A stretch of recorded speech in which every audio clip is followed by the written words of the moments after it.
New York Mets baseball on SNY is brought to you by Brooklyn Burger, the premium steakhouse burger and the official burger of the New York Mets. Be sure to visit Keith's Grill at Citi Field, located on the field level behind section 132 and the promenade level behind home plate, to enjoy Keith Hernandez's favorite Brooklyn burgers. Get your forest green jacket though there. Tally ho. You notice the mustard dripping? Gotta get you some napkins. Here's your fourth starting lineup for the St. Louis Cardinals. Rafael Furcal having a resurgent season. Beltran and Holiday. Craig just back from the DL. This is the best offensive team, bar none, in the National League. They've had some pitching problems, but the Cardinals 3 games over 500 because of their offense. Santana encouraging the young man who just threw out the first pitch. Said that was a strike. Well, he's thrown a lot of strikes. His last start, that shutout, 9 pitches in 5 of the 9 innings. He kept that pitch count down and had a complete game shutout.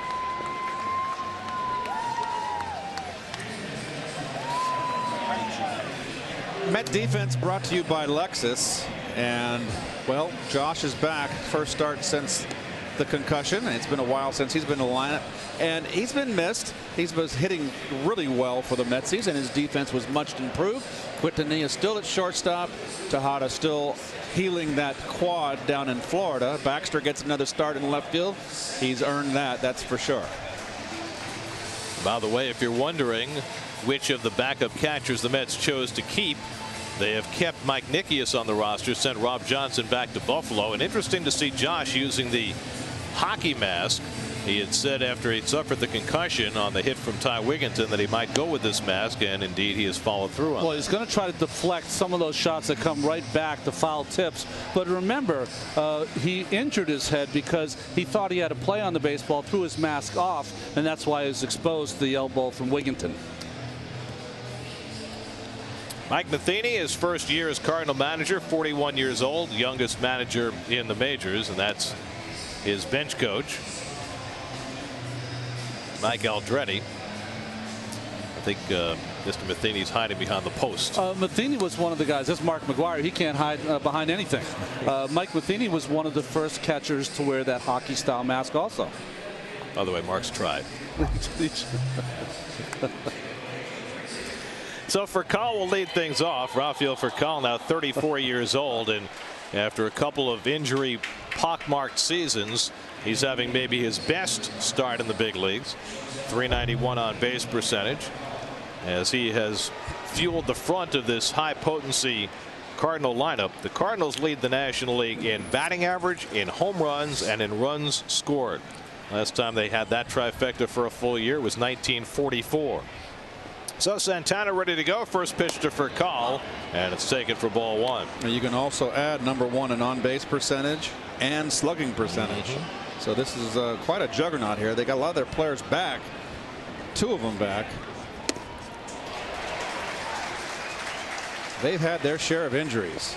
And they still have some. Lance Berkman obviously is a big loss for them. They've got Skip Schumacher on the disabled list right now. John Jay, who was having a center fielder. He was having a heck of a year. And Santana gets the outside corner with a fastball, and it's 1-2. Furcal hitting .367 as a right-hand batter this year. They got him in the middle of last season, and he really helped fuel that Cardinal run down the stretch to the World Series last season. 2-2 to Furcal, but he had missed a huge portion of the year because of a thumb injury. He had an oblique issue as well, but he's been fully healthy this year and really fueling this St. Louis offense. Down the right field side, of foul ball. You know what's interesting about Terry Collins talking today? He was mentioning that Santana, after he came out, pitched a complete game shutout. Terry was like, boy, Johan, that's as good as I've seen you in a long time. He said, not really. I really have to start commanding my fastball a lot better. So the perfectionist Santana still looking for ways to improve. And Furcal takes below the knees, 90 miles an hour from Johan. It's 3-2. Santana did not walk a batter in his complete game shutout of the Padres. He struck out 7 in that game, allowed just 4 hits. He was completely dominant through just 96 pitches. And Furcal loops one into center. Late start in for Nieuwenhuis, but he gets there for the first out of the night. And now Carlos Beltran. The center fielder, number 3, Carlos Beltran.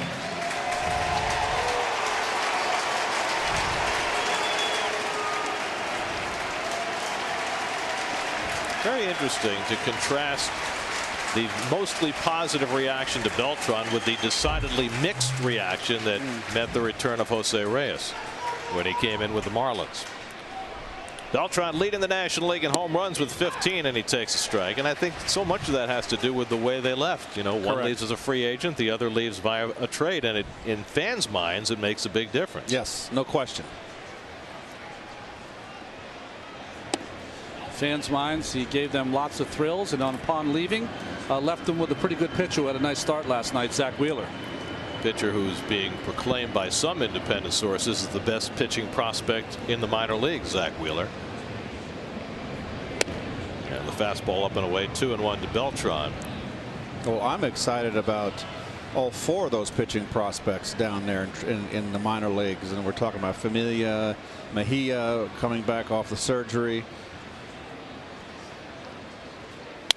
Broken back grounder foul. Lawn dart. And of course Matt Harvey to go along with Wheeler. Now that's how you build from within, and I think those four guys down there are a lot of good promising signs if they stay healthy and keep improving. You see what Beltran said to Tolley? Oh, that was my good bat. Well, Carlos has had some issues with his knee off and on this year. In fact, he sat out the Cardinals last game on Wednesday when the knee acted up a little bit. But it's well enough that he's playing center field tonight. First time he will do that in 2 years. And Santana with a great changeup strikes him out for the second out of the inning.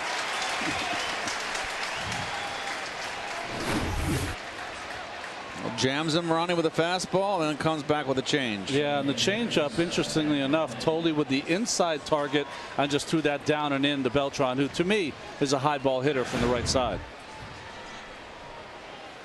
So 2 out and nobody on. Now the very dangerous Matt Holliday, who's been swinging the bat very well lately. You see that 8 for 15 over his last 4 games. When this Cardinal lineup is fully available and healthy, it is a lineup that has no soft spots in it. It's a little different right now down at the bottom of the batting order, but just getting through the first 6 in this Cardinal lineup is quite a task.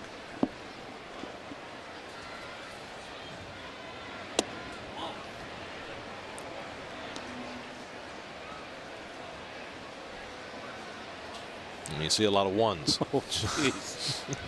30 more home runs than the Mets have hit this year.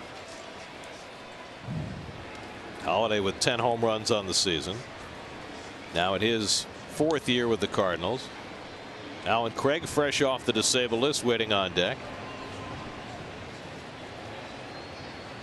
Craig had pulled his left hamstring. That coming after offseason knee surgery that cost him the first month of the season. 2-1, and Holliday fouls it off. 2 balls, 2 strikes. One thing I've noticed, and you guys, I didn't do the last Santana game, is that his fastball is down for the most part here in that first inning. That has been an issue for him this season. Location of his fastball has been up a good part of the year. 2-2 to Holliday. In the air to right, and Duda moving to his left. Side retired. Santana spaces a couple of fly balls around a strikeout of Beltran, and the Mets will come to bat against Wainwright. Here's your Geico Mets starting lineup, and with Tolley back in, the Mets have 8, count them, 8 left-handed bats tonight against 30-year-old Adam Wainwright. First man up, Mike Baxter, and he takes a strike. Well, interesting. Wainwright started Baxter with the first pitch cutter. You can see so far his starts uneven until the last few, and 70 and 40 on his career. 2 starts back. He threw a shutout against the Padres. Then his last outing allowed just 1 run in 6 innings against the Phillies. So Wainwright appears to be all the way back. You saw the velocity at 88 right there in that fastball. It says his velocity is down this year, but again, he had the surgery last year. You know, his velocity is down, but they've been trying to work with him to use his fastball more. He felt like his velocity is down, so he's really just using his secondary pitches, but has gone to the fastball more the last couple of starts. And Baxter takes the fastball up and in. Wainwright, the year before his surgery, averaged about 91 on his fastball. He's a little below 90 this year. But really, with the cutter and the curveball, it's really not that huge an issue for him. And there's that curveball, devastating as always. Wainwright strikes out Baxter. Molino makes the toss to complete the putout, and that's the first out. Well, I tell you what, when you have a good curveball like that, you're going to win. And he has 70 wins and 40 losses in his major league career. Here's Kirk Neuenhuis with one out. An interesting note about Carpenter, of course, is on the disabled list this year, Chris, his battery mate. And Wainwright, last year, Carpenter was 0-4 in April. And Wainwright, of course, was on the disabled list, so there was no wins from the big two. This year, Wainwright starts out 0-3 in April, and there's no Chris Carpenter. But unlike last year, the Cardinals got off to a great start this season, even without any wins from their top two starters. May was a bit more of a problem for the Cardinals. They went just 13-16. Up and into Neuenhuis, 2-1. I think a lot of the injuries kind of hampered their May. And like the Mets, their bullpen has been a big problem. 2-1 to Neuenhuis with David Wright on deck. The wind really gusting out of the east now. Through that fastball by him, and it's 2-2. He's got his fastball upstairs, RJ. Well, that's where you're going to go if you're pitching Kirk Neuenhuis. Upstairs with the fastball, bounce the breaking ball. He pounded Baxter upstairs too. And the curveball got him. So back-to-back strikeouts for Wainwright. Both put away curveballs, and there are 2 out and nobody on. And the Cardinal Coors Light defense. There's the 3-time Gold Glover out there. His first start in 2 years, I guess, for Mr. Beltran. The first one this year for sure. Necessitated by first the injury to John Jay, and most recently the injury to Skip Schumacher, who was really the other available center fielder for the Cardinals. So here's David Wright with 2 out and nobody on. David just 2 for his last 23, but both those hits have been RBI hits. Smacks one right at the second baseman. Tyler Green can't make the play initially, but recovers to throw out right and get Wainwright through the opening inning. So the Mets are on 1-2-3. On to the second. No score. So this is Craig. Who was the hero left? Always confuse them. Johan Santana, after setting the Cardinals down 1-2-3 in the first, will face Alan Craig leading off in the second inning. Craig, as we mentioned, just back from the disabled list, had a hamstring injury. No rehab games for him. He'll just jump right back in. But Craig's one of those guys, you can wake him up at 3 o'clock in the morning, he can probably get 3 hits. Cardinals had a logjam at the first base and outfield positions when the year began, but because of injuries, the logjam has never really presented itself for Mike Matheny.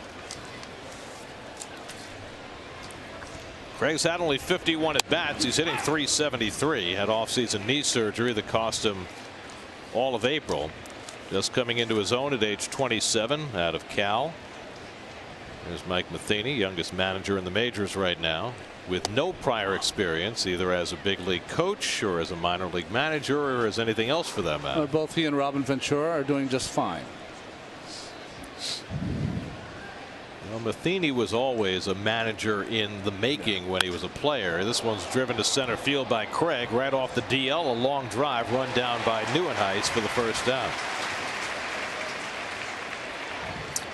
You know, I think when I think of Mike Matheny, the daunting task for him is not the team. It's the team that's coming off a world championship, so he's got the players. Daunting task always is replacing kind of a iconic manager in Tony La Russa. And he said, when I talked to Mike, he said, I'm definitely going to do some of the same things that Tony did, especially in spring training. But really, my mentor was Felipe Alou when I was in San Francisco. Here's last year's postseason hero, David Freese, MVP of both the LCS and the World Series. 2 of the most memorable hits in World Series history came off Freese's bat in that incredible Game 6 win over the Rangers. Good slider by Santana, and it's 0-2. Freese got off to a great start this year as well, but he's really cooled down lately. You see what he did last October. He's got a sore right wrist, and he hasn't been put on the DL. It's been kind of a day-to-day thing. So he's got a little bit of discomfort with the. If you got a bad wrist, it's a little difficult to hit. Your wrists are so important to hitting. And if you know it as a pitcher, you got to jam him, because Freese is a guy who has tremendous power to center and right field. Santana throwing a lot of sliders in the early going tonight. Threw fewer sliders in his last start against the Padres. Didn't really need it against that team. Yadier Molina waiting on deck. And Freese lays off the changeup. And check it out down at first. And Lance Barksdale agrees, no swing. 3-2 to Freese, the hometown St. Louisan, who had his career derailed by injury after injury before finally blossoming and then bursting onto the national scene last year. 3-2, and the changeup misses for ball 4. So the Cardinals have the first base runner for either side, a 1-out walk to Freese. Well, there's a lot different with the Cardinals this year. Not only Tony La Russa retiring, but also Dave Duncan, his longtime pitching coach, and you might want to throw Albert Pujols into that mix. Right. He was rather iconic in St. Louis as well. So much has changed with the Cardinals, but this guy remains the same. And having an amazing offensive year. Had a big year last year, but has turned it up a notch. And is raging hot right now, hitting .500 over his last 7 games, and he takes outside for ball 1. Molina now 4th in the National League in batting, hitting .333. It's been a banner year for offensive catchers in the National League, but this guy isn't an offensive catcher. Yeah. He's a Gold Glove catcher. A platinum glove. 8 home runs on the year so far for Molina.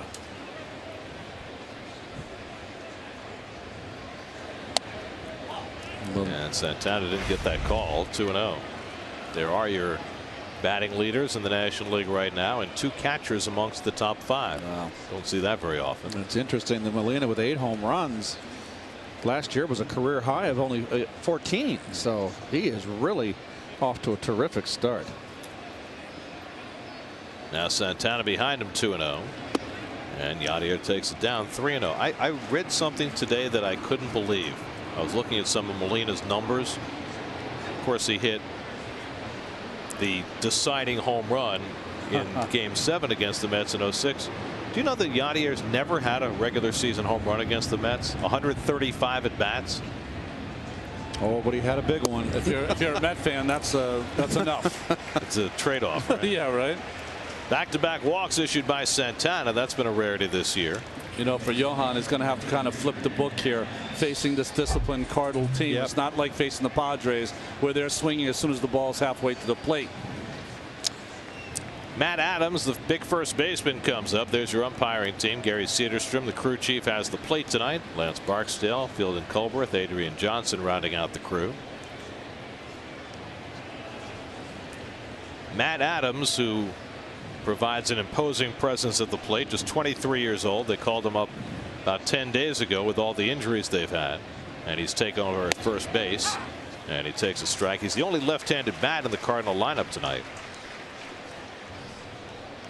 Cardinals, after Pujols left, gave the first base job to Lance Berkman, and he's been hurt. Matt Carpenter did a nice job for a while. He's been hurt, and now Adams inherits that job. Big shift. Well, they say this guy looks a little pudgy and a little soft, but he's got a very short swing, and he's been called up and really hit. You can tell he's a big, strong kid. Yeah, I'm not going to make any comments. You look like you twist your head off. 12th game Adams has started for the Cardinals. Santana's ahead of him 0-2 with 2 men on.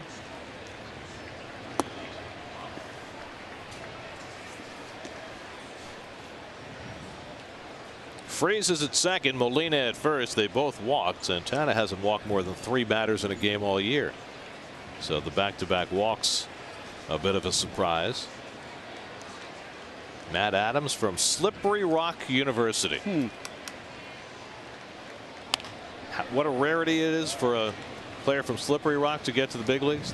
The last major leaguer from Slippery Rock University was Bob Shawkey, who pitched for the Yankees in the 19 teens and 20s. Oh, man. His last major league game was 1927. So from 1927 till 2012, no slippery rock products in the big leagues, but now Matt Adams representing.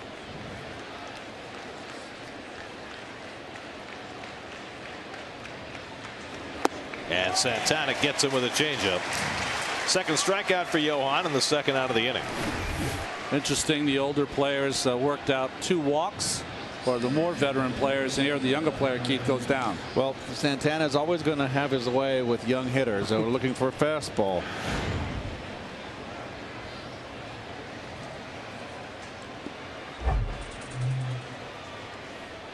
So 2 out and 2 on. Now Tyler Green, the second baseman. Green, former #1 draft pick of the Cardinals from Georgia Tech. Hitting just .227 on the year.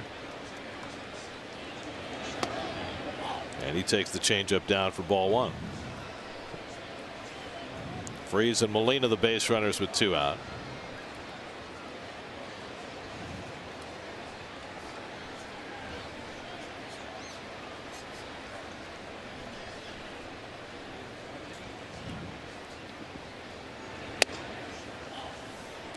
And Santana, for the third time in this inning, is behind in the count 2-0. So Johan throwing a lot of pitches here in the second. As Ronnie noted earlier, his last 5 innings against San Diego in that shutout, each of those 5 innings he threw only 9 pitches. That's hard to do. And Green takes a strike, 2-1.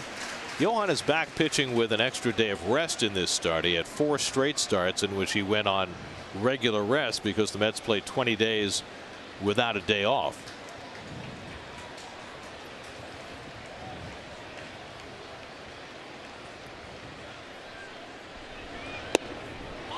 And having trouble getting the Cardinals to bite at that changeup. Now he's behind 3-1. Well, I don't think you can pitch around Green. You're going to have to go after him. Wainwright's a pretty good athlete on the on-deck circle. Let's see what Green gets here on 3-1 with 2 out and 2 on. And he got another changeup. 3-2. It's amazing. You're supposed to be throwing a fastball in this situation. Just raises that changeup just a bit for a strike. That's the one thing I found out when I came up to the big leagues when I was 20 years old. That it was no more longer getting the 3-1 fastball every time. You'll get it some. Right. So now the runners, Freese and Molina, will be off. 3-2 and 2 out.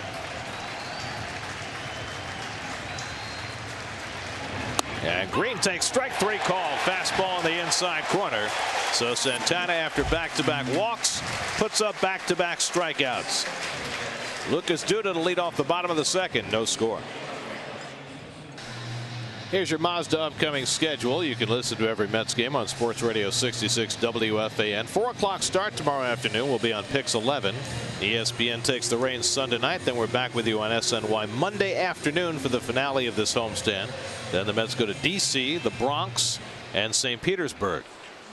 Tough schedule coming up. Right in the middle of it. Last we saw Lucas Duda, he was homering in his final 2 at-bats on Wednesday night against the Phillies. His second career multiple home run game and his first 2 ever big league home runs against left-handed pitching.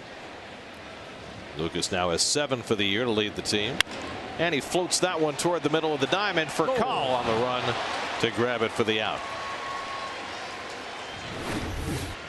He came out of nowhere. Well, for Carl's healthy this year. He's had health issues the last several, well, 3-4 years. Toughest part of that play was getting Field and Colbreth out of the way. Passing route, linebacker goes away from the football. There you go.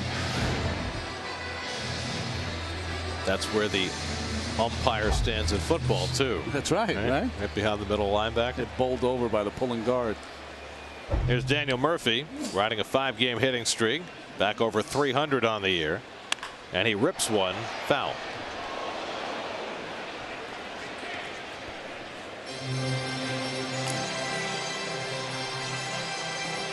Murph now 193 at bats deep in his season and still looking for his first home run. And a slow ground ball for Green to handle. And there are 2 out. So 2 up and 2 quickly disposed of by Adam Wainwright. He of the outstanding curveball. Well, what he does is that he has that finger off the ball, the middle finger on, but it's the thumb that is cupped underneath the baseball that really makes the difference.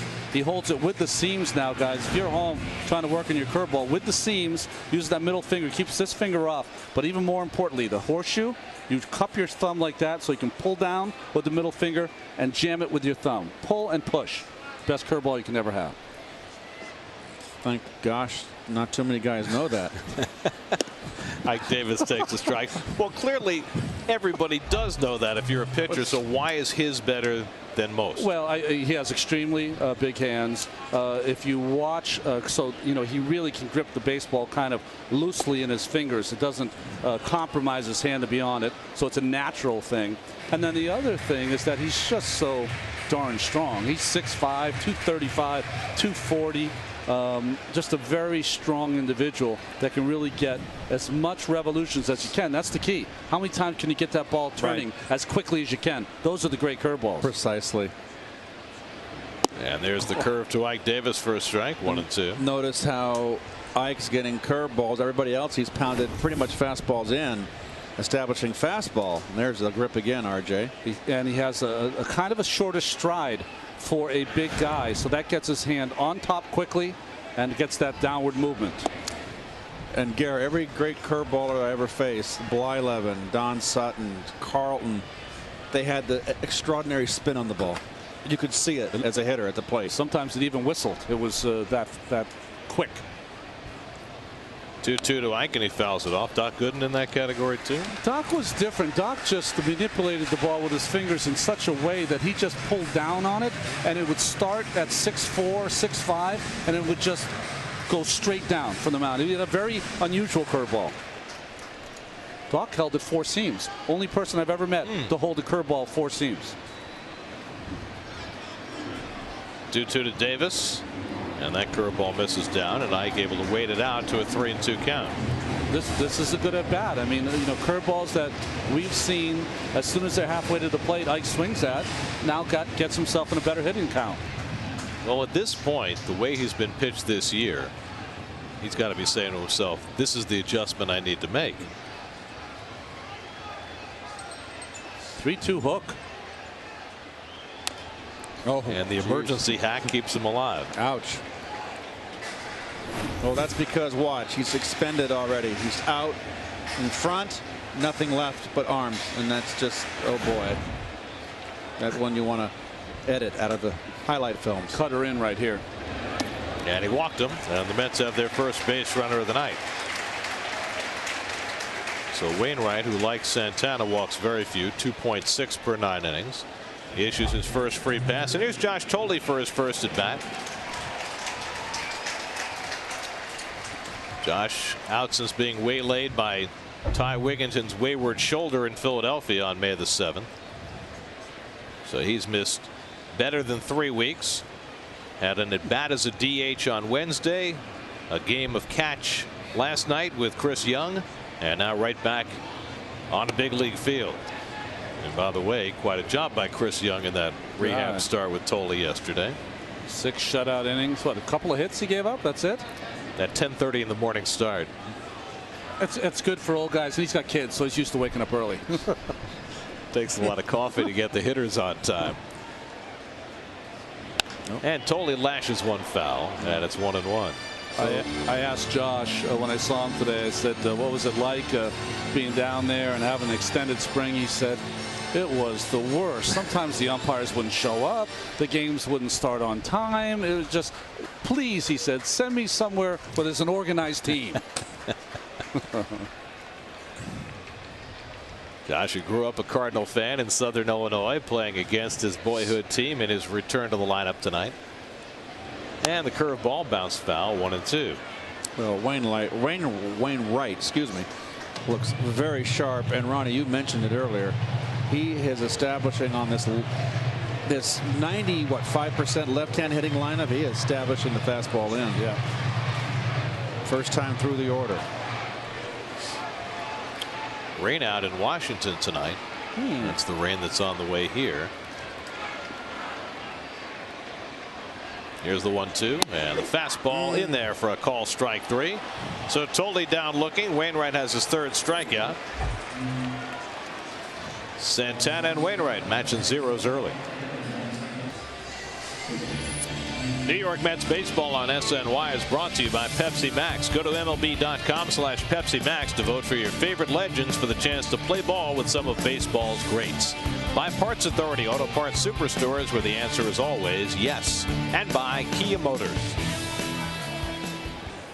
3rd inning, Adam Wainwright leads off against Johan Santana.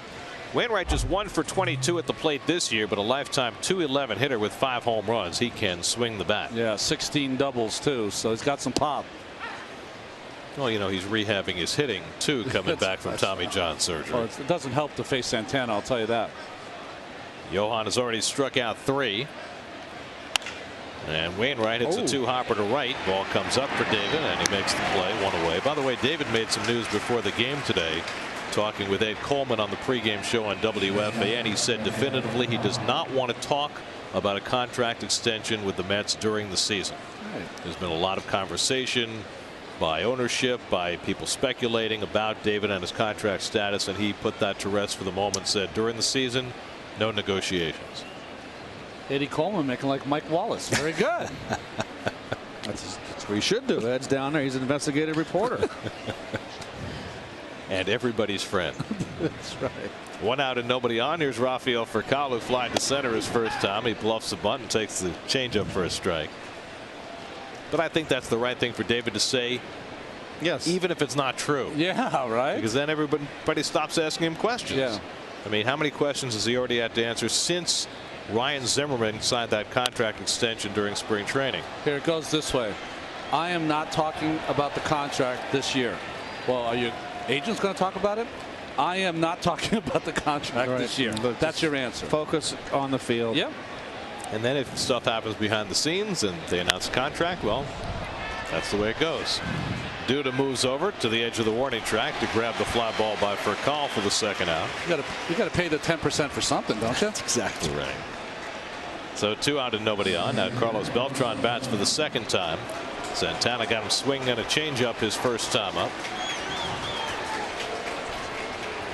Carlos is in the top 10 in virtually every important career category for the Mets. Home runs, RBIs, he's 6th in both of that categories, and right about the same place in on base percentage and slugging percentage. Throw in the Gold Glove work, and you know, he is, by just about any measure, one of the greatest players the Mets have ever had. Right. He's by far the best center fielder that they've ever had. You see some of the all-time ranks. Very nice graphic, guys. Very nice. He might be, to me anyways, one of the best athletes that's ever wore a Mets uniform. Line to short and snagged by Quintanilla. So Santana has a 1-2-3 inning. He threw 9 pitches, 9 strikes. No score in the 3rd.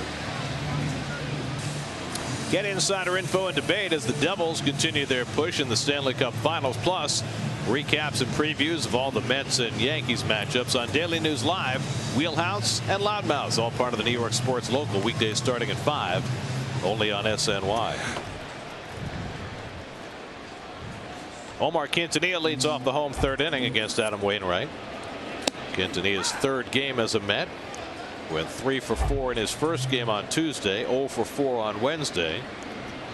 And now back for another go-round. Ruben Tejada was here today, running in the outfield before the game. Easy grounder for Adams to handle 1 away. The plan is for Ruben to run the bases tomorrow, and if that goes well, he should be ready to start a rehab stint. Meanwhile, Jason Bay may be even closer to coming back. Jason's going to DH this weekend down in St. Lucie. Maybe play a game or 2 in the outfield early next week if that goes well, and could be back with the Mets by the middle of next week, or by the latest the Yankee series next weekend. Could spend a whole half inning on the health report every day, couldn't we? Well, the good news is that things appear to be looking up for the Mets as far as getting some of their injured players back, with Tolle back today and those other 2 on the horizon. Mets also made a couple of bullpen moves. bringing in young Elvin Ramirez to join the bullpen tonight, as Santana goes down on the curveball, and Molina will make the toss for the second out.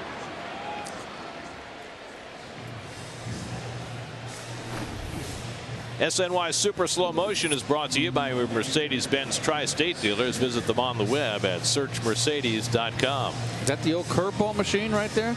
That's old Jugsy with the 2 wheels. Never seen the wheel where you could actually see it spinning. That's outstanding. That machine cost me 26 stitches below my eye.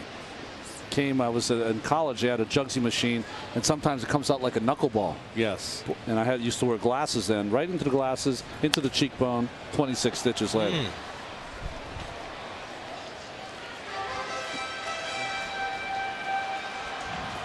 And the next time you stepped in against the Jugs gun, bring it on.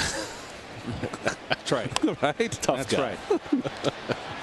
0-2 to Mike Baxter. Every now and again, you're right, because I've hit my share off those machines. Yeah.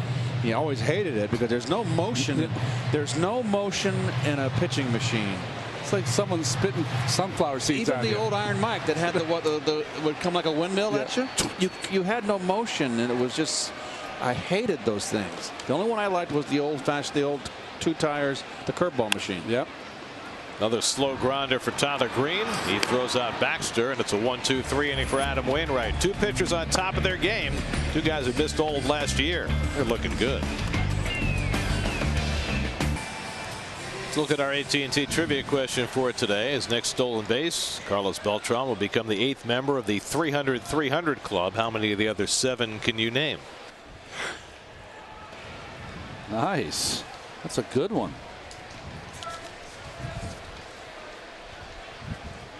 Matt Holliday leads off for the Cardinals in the 4th inning. Holliday flied to right his first time up.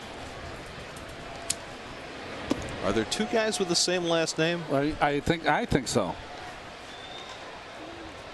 There's at least 1 active. Yes.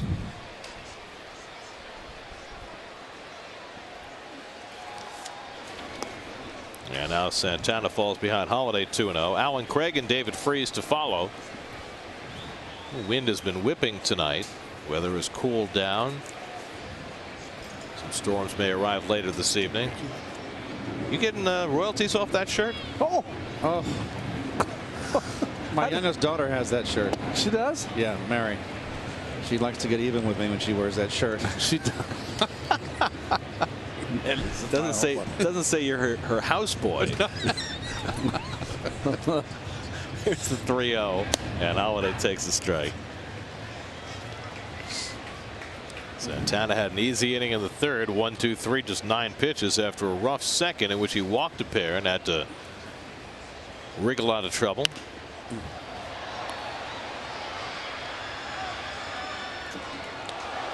He's got a pretty big swing, Matt Holliday, but good hand-eye coordination and pretty good timing usually. Yeah, he's had good career. Big leg kick. Very good career. And just missed, ball 4. Santana walks his 3rd of the night. So the leadoff man on for the first time for the Cardinals with Alan Craig coming up. Craig flied to pretty deep center field his first time up. The biggest problem the Cardinals have had with Craig over the years is figuring out where to play him. Yeah. He was a 3rd baseman in college at Cal, and well, the same time they were trying Schumacher at second base, they tried to move him over there, but he's a little a big bodied, as they say, for that position. He profiles more as a corner guy anyway. Yeah. And if you could get his kind of offense at second base, that would be spectacular, but doesn't happen often that way. Very crouched at the waist. Craig is wearing Kurt Flood's number, I believe. I don't think you can play him in center. No, not like Kurt anyway.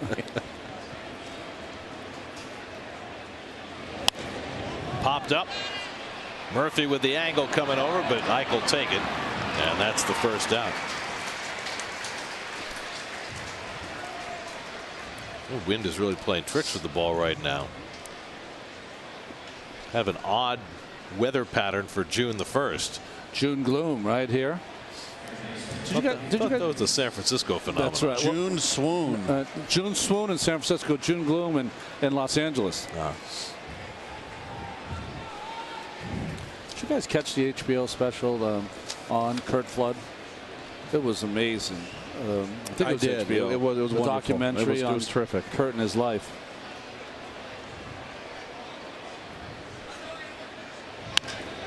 David Freese hits it to center field, playable for Neuenhuis, and that's the second out. Well, every modern Major League Baseball player should pay homage to Curt Flood, because if it weren't for Curt and his great courage at challenging the powers that be and the reserve clause back in the 60s, none of the riches that have come to players over the last 40 years would have happened. Well, he was traded to Philadelphia Phillies, who were the doormats of the National League for so long, and by the Cardinals, and he refused to go and challenge the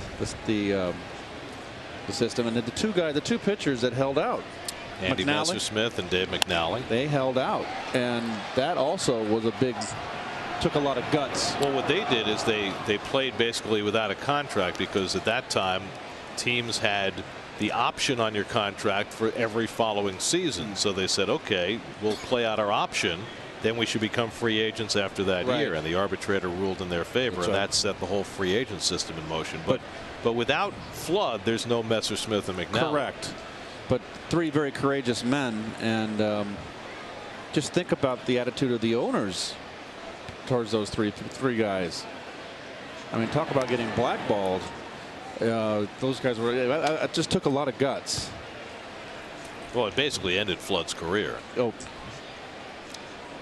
And had a tremendous impact on his life as well. Yes.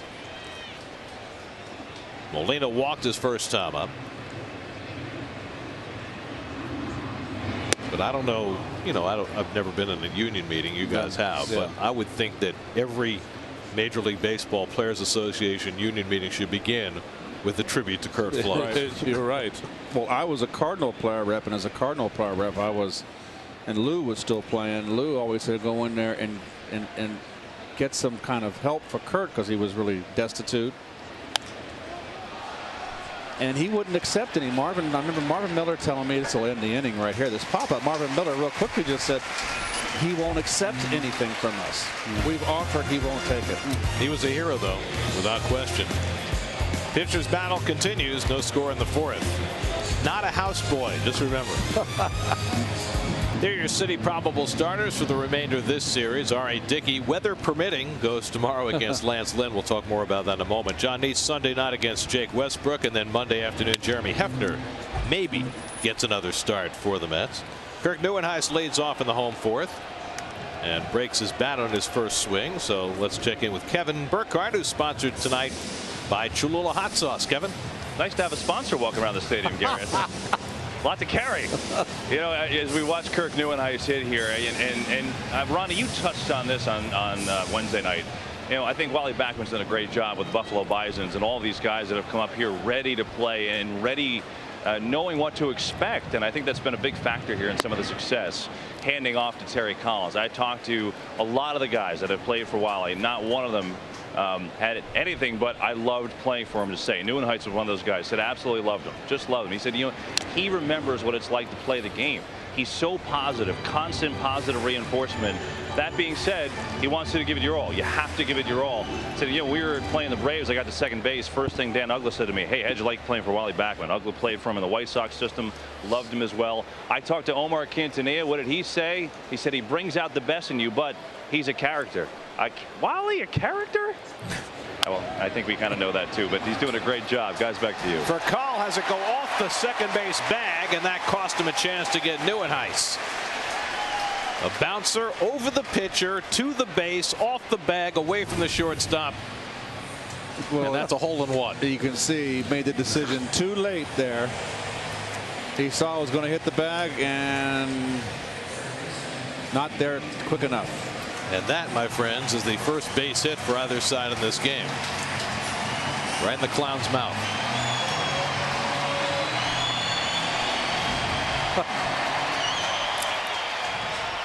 So Neuenhuis aboard to start the fourth. Now David Wright grounded out to second base on the first pitch he saw tonight. First pitch fastball away. Let's see what Wainwright starts him off with. In the air to deep right center. Back goes Beltran to the warning track. At the wall, it's over his head. Neuenhuis racing for third. Beltran recovers. Tim Teufel will hold Neuenhuis. It's a double for David Wright. Beltran playing center field for the first time in 2 years. Couldn't run it down. Well, he misplayed this ball. He overran it. And he's trying to readjust. That should have been in his hip pocket. How I would never see that with Carlos. Well, I think we talked about it before. The swirling winds are definitely a problem here at Citi Field tonight, and they got Beltran there. It's an unusual wind pattern tonight, no question about it. But, you know, those are 35-year-old legs and not the healthiest of legs out there playing center field. He's pressed into service because of the injuries the Cardinals have had. So a chance for the Mets. Second and third, nobody out for Duda, and he hits one in the air to right. That should get a run home as Craig moves back. Tagging at third, Neuenhuis. Tagging at second is Wright. The wind carries it. Neuenhuis comes home. Wright heads to third. 1-0 New York. Sacrifice fly for Lucas Duda, his 27th run batted in. Jumping on the first pitch. More and more we're seeing that with Lucas. Yes. I like it. Don't let him throw that fastball. A little cutter that left out over the plate. He just got under that. That could have been a 3-run shot. Just missed it. Well, but that wind's really playing a havoc with the baseball when it goes in the air. Now the infield will come in with Wright at third and 1 out. Daniel Murphy the batter. And the curveball smacked toward the gap in right center field. Craig running over. He won't get there. Wright comes in to score. Murphy takes the turn. He's heading for third. And Murphy slides in with his first triple of the year. 2-0 New York.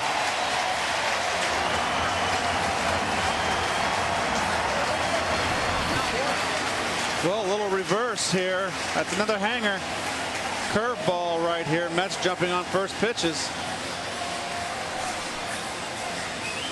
Well, we talked about Craig and his defense. He's just lumbering out there. No chance to get to that ball. And Murph immediately thinking 3.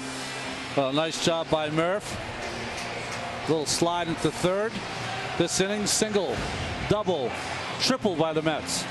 This is not the triples ballpark that it used to be.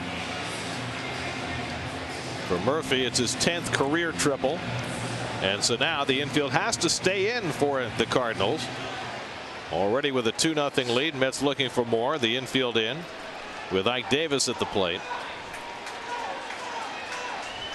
So Wainwright, who was just about spotless over the first 3 innings, finding trouble in the fourth. It all began with that bouncing ball off the second base bag by Neuenhuis for an infield hit. But the next 3 pitches, double by Wright, sac fly by Duda, triple by Murphy.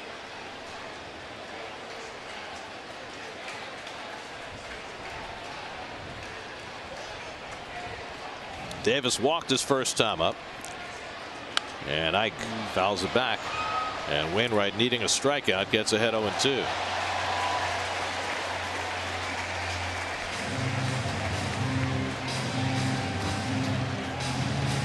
Six out of 13. A little less productive than he'd like, getting that runner in from third with less than 2 out. Josh Tolley on deck.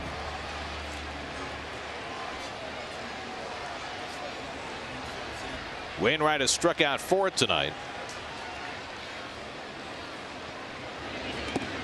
And a good block by Molina. Nobody does it better.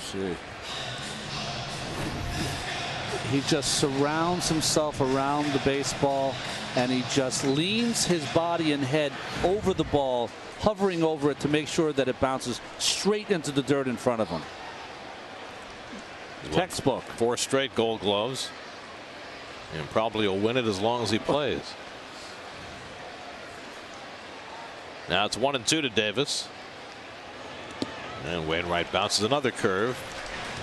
Confident that Molina will smother it. And he's just doing that on purpose because Ike's been fishing. And don't be surprised if he comes upstairs and up and in, Ronnie, out of the strike zone now. You're right. 2 curveballs in the dirt. Gets the 2-2. Cutter in to try to get surprise Ike inside. Change up. No, back to the cutter. Yeah. And then you can throw a 3-2 curve if Ike takes it. But Davis hits it sharply, surrounded by Green, and holding at third is Murphy. 2 out. Interesting that Murph was not contact. Stuck there, especially with that ball hit in a spot where Green had to lunge for it. It's a quick decision to make. And it's not far enough away, really. It was just for like 5 feet to his left, to Green's left.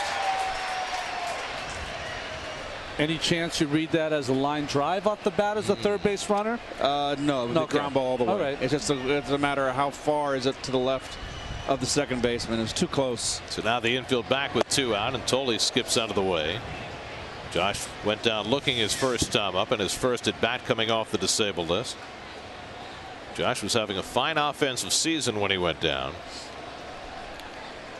Now trying to pick up where he left off. And the curveball bounced slowly, ranging very wide as Adams, and gets it over to Wainwright to end the inning. But the Mets cash a pair against Wainwright in the second. New and Ice started with a lucky hit, right with a double, Duda a sac fly, and then Daniel Murphy with his first triple of the season makes it 2-0 New York.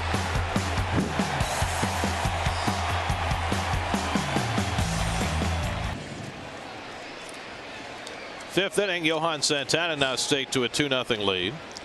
Matt Adams will lead off for the Cardinals in the top of the 5th. Santana's walked 3, struck out 3. Adams struck out his first time up, and the Mets put the full shift on against him. There it is, the triangle. Tim Tuffle in charge of the positioning of the defense.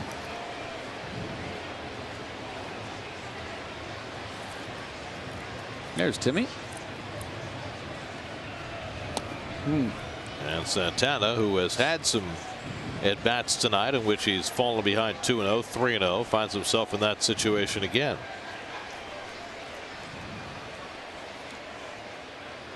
And there's ball 4. And so for the second straight inning, Santana's walked the leadoff hitter. Tyler Green coming up. Let's check in with Kevin. You look at Josh Tolley back from that concussion, Gary, and you guys touched on it earlier. He's got that hockey style helmet on now, and it's not to honor the Devils or the Rangers. It's a little bit more protection. I asked him about it before the game. He said it's heavier, a little bit better protection he feels, also protection on the side of the head. And the good news, well, at least it was a good test. Yesterday, catching that game against Chris Young, took a foul ball right off his forehead, and the mask said he was totally fine. So he felt it was nice to kind of get that test out of the way, guys. It's important to remember with Tolley that the concussion that he suffered 3 weeks ago was not his first. In fact, it was at least his third and maybe his fourth since his pro baseball career began. A lot of these, well, maybe not as many as there used to be, but a lot of these athletes, you see the umpire with his mask, pretty ornate. A lot of these guys, you know, played high school football, and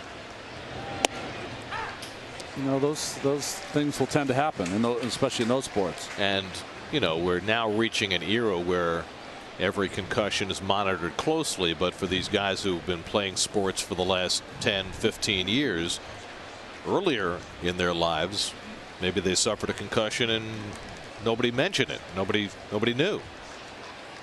Here's the 0-2 to Green, and it's up and away. I'll never forget the first one I ever got was my freshman year in high school. I was playing varsity football, Keith, and I was too little to play the sport, to tell you the truth, and had one, and only my dad knew. He said, "Listen, son, I'm going to stay with you. We're staying up all night. You cannot go to bed." You know, he knew that when he had a concussion, that you couldn't close your eyes and sleep. You had to stay up. I got my first concussion in Pop Warner football. Did the without pads. We did the day before the warm-up. Yeah. Going through all the plays with just without pads. Yeah. A goofy kid from Oklahoma, defensive end. He was real aggressive, and I was just supposed to block him. He came in and we broke my nose with his forehead. I had bad sinus the rest of my life because of that kid. I forget his name. Well, that's because you had the leather helmet on. You didn't have the Green goes down looking for the second time. I can't believe you remember he's from Oklahoma. Oh, we were talking about Chris Young, and he pitched for Buffalo yesterday. 6 scoreless innings at the game that started at 10:30 in the morning. And there seems to be some discussion about maybe Chris coming up and pitching for the Mets before he gets another rehab start. In fact, there are a lot of pitching plans right now for the Mets that are kind of up in the air the next few days. But one thing is for certain is that the Mets will have Chris Young up and pitching in their rotation sometime soon, and will keep their fingers crossed for good health, because really the way Chris's career has gone, that's been the only thing that's ever held him back. Correct. Yeah. Terry Collins asked today, is Chris Young in the discussions for that next spot in the rotation? He said yes, he is. Yeah, wouldn't go any further than that. Yeah, I mean, Jeremy Hefner right now is slated to pitch Monday, which is a day earlier than Young's turn would be. Since he pitched yesterday, his turn would be Tuesday. But the Mets have some other things going on right now, one of which is we mentioned that there's rain coming later tonight. It might last into tomorrow, and Ari Dickey is scheduled to pitch tomorrow. And Terry Collins said before the game, look, we do not want Ari to pitch in the rain. We did that in Atlanta. It was his worst game of the year. He can't pitch in the rain. So they might make a decision tomorrow, if they're going to be playing in any kind of wet weather, to scratch Dickey, put Hefner in that spot, move Dickey back to Sunday, and then you could roll into Young as early as Tuesday. That's right. And it would be kind of a Hefner to go, hopefully 5 innings, maybe a Hefner Jack Egbert kind of game. And you also have Miguel Batista in that mix. He's down on rehab and is eligible to come off the disabled list Monday, as Wainwright goes down swinging for the second out of the inning. 5 strikeouts now for Santana to go with his 4 walks. Well, there are the numbers on Chris Young, and when he's been healthy, when he's been able to pitch in the major leagues, Texas, San Diego, Mets, he has been a vastly successful pitcher. And that was certainly the case in his 4 starts with the Mets last year, before he went down with a similar shoulder injury to the one that Santana has returned from. You would have 2 guys in the rotation coming back with that injury. That's, to have one in the organization is a lot. Coincidentally enough, as Rafael Furcal takes ball 1, Mark Pryor, who is probably the other most famous pitcher who suffered that same capsule surgery and has not been able to come back from it, was just promoted to AAA by the Red Sox, trying to complete his comeback. And in fact, Young was working out with Mark Pryor this past winter, and they were encouraging each other through their return from capsule surgery. I think what happens is, when you get some of these injuries to the real fine players that play this game, it seems like the science gets a little better on how to rehab these players. It happens to Joe Schmo in Double-A. Well, maybe he doesn't get as much time or opportunity, but certainly when it happens to guys like Santana, you start to he becomes the test piece for what you do. So far, he's passed the test with rather flying colors. And he gets Furcal with the changeup for the second strike.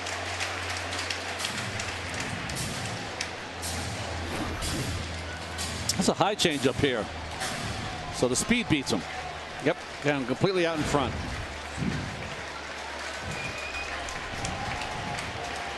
So now it's 1-2 to Furcal. Runner goes, and it's looped in the air to shallow left. Baxter coming on to make the grab. Side retired. Santana 4 walks, 5 strikeouts, no hits allowed through 5. 2-0 New York. Today before the game, SNY and City presented the latest recipient of the SNY Play Ball Award, the Garfield Little League, with a $5,000 check to help them pay for proper equipment to keep their kids safe. Now it's your turn. Help your youth baseball or softball league with a $5,000 grant. Apply for the SNY Play Ball Award presented by City today at sny.tv/playball. Omar Quintanilla leads off in the home 5th inning. Quintanilla grounded out to first his first trip, and Wainwright throws that cutter in on him. 1-1. Quintanilla, then Santana and Baxter for the Mets in the home 5th as a little rain begins to fall.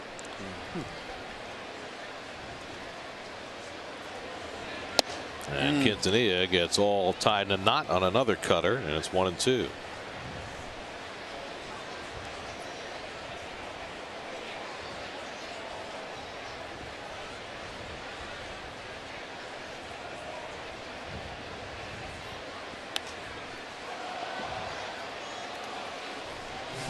Mets got both their runs in the fourth. Duda and Murphy with the RBIs. This is an official game because we played 4.5 with the home team leading, which may become an issue as the rain arrives on the scene. And that curveball misses. 2 balls, 2 strikes to Quintanilla. It can't be a rain delay tonight. Jeremy Hefner didn't start. Yeah, right.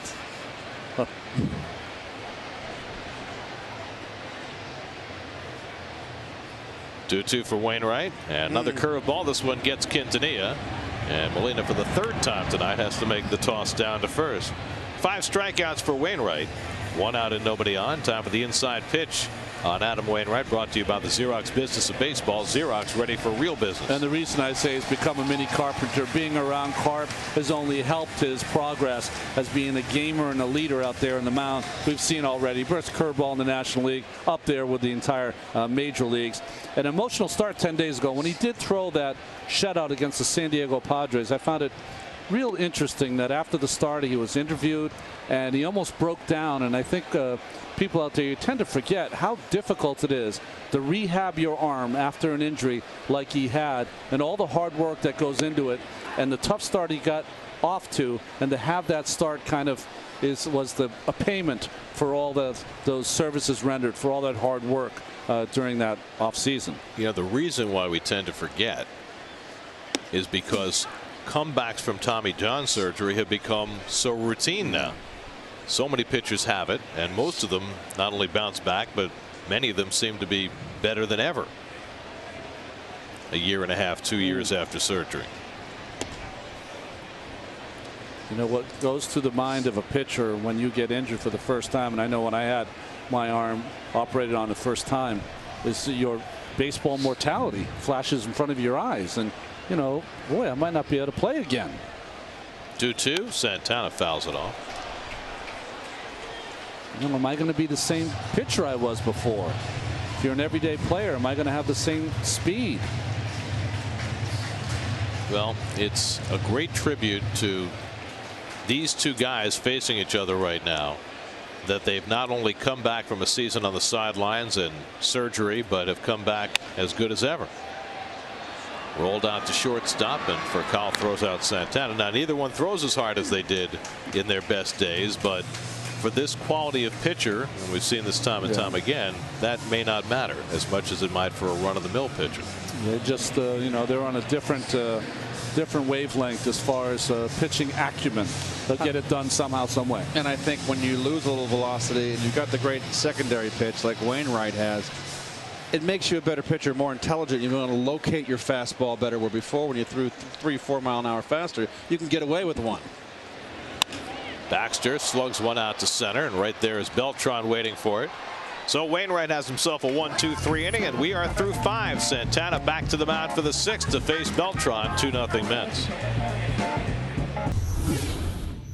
Where one swing could win it for New York. He whips it to deep right. That ball is out of here! Out of here! The Mets win the ball game! Beltran with a walk-off 2-run homer in the bottom of the ninth.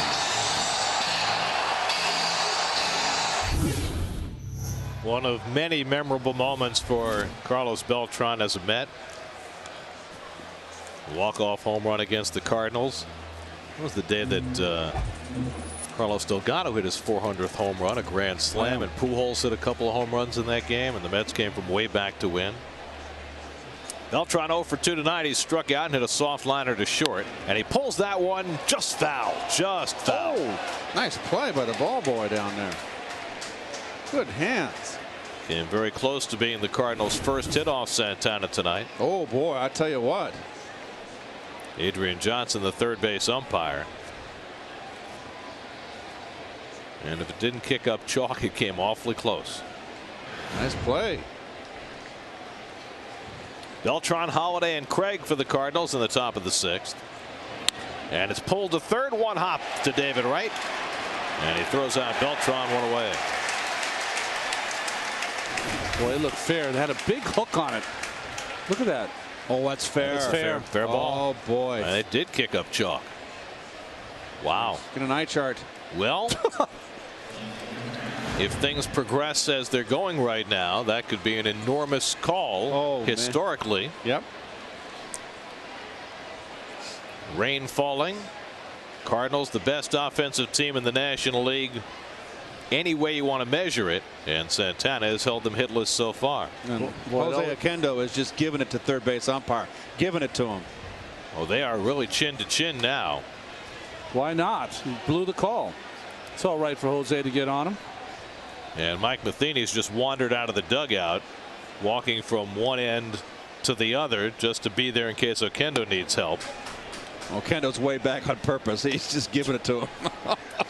Well, special games always seem to have little gifts. Look at this. There's John. Here we go. Here we go. Oquendo is going to get himself run from this game if he hasn't already. Well,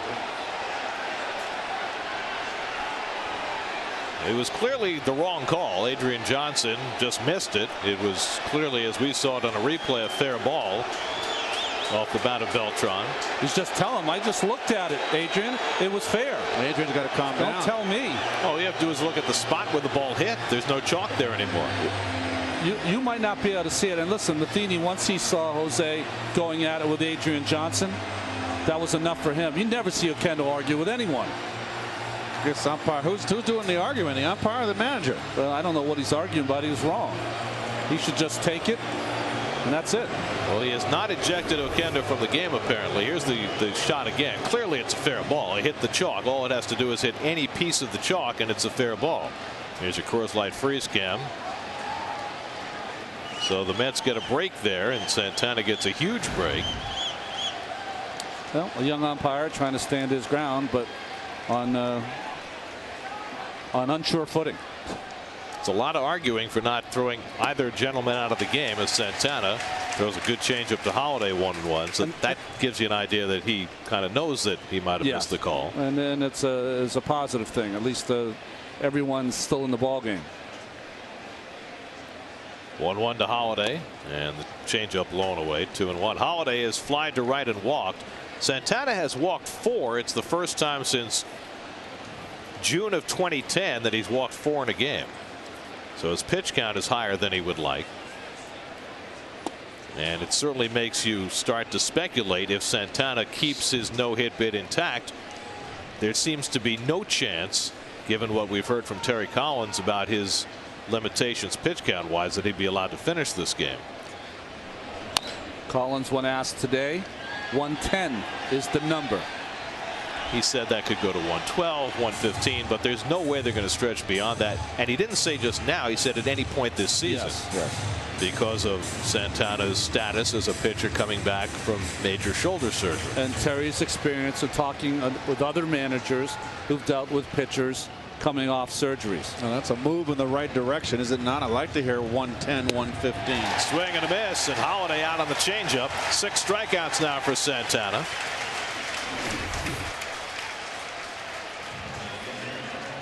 Right down the pipe. He swung right under it. He wasn't fooled. He's on it. He just swung under it.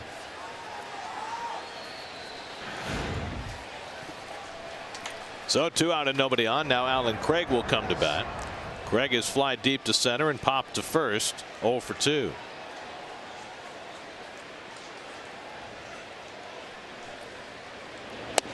And he runs one inside. 1-0. I think the pitch count is up also, Gary and Keith, because Gary Cederstrom, the home plate umpire, has not given any inside pitch to Santana. Called inside pitch. 90th pitch of the night here, and it's low away to Craig. 2-0. David Freese would be next.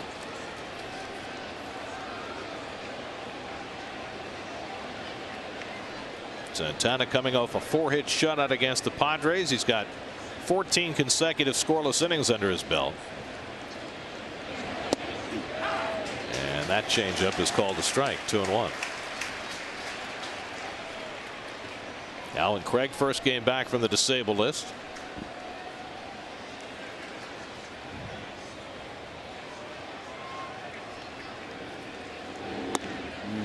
And now Santana behind 3-1. Well, for a guy who is not allowed to hit, he has been behind in the count quite a bit. Postponed in Washington, rain delay in Philly, playing here in the rain as the storm moves up the East Coast. 3-1 from Santana and a pop-up. Davis coming over into foul ground. What's the wind going to do with it? He circles and grabs it. The wind is hellacious right now. Santana even better. Kirk Neuenhuis leads off the home 6th inning for New York, and he drills one into right center for a base hit. So Neuenhuis has his second hit of the night. Had an infield hit in the 4th that sparked a Mets rally. Mets will try and do the same here in the 6th. First, we'll check in with the studio. Chris Carlin for a Fujifilm game break.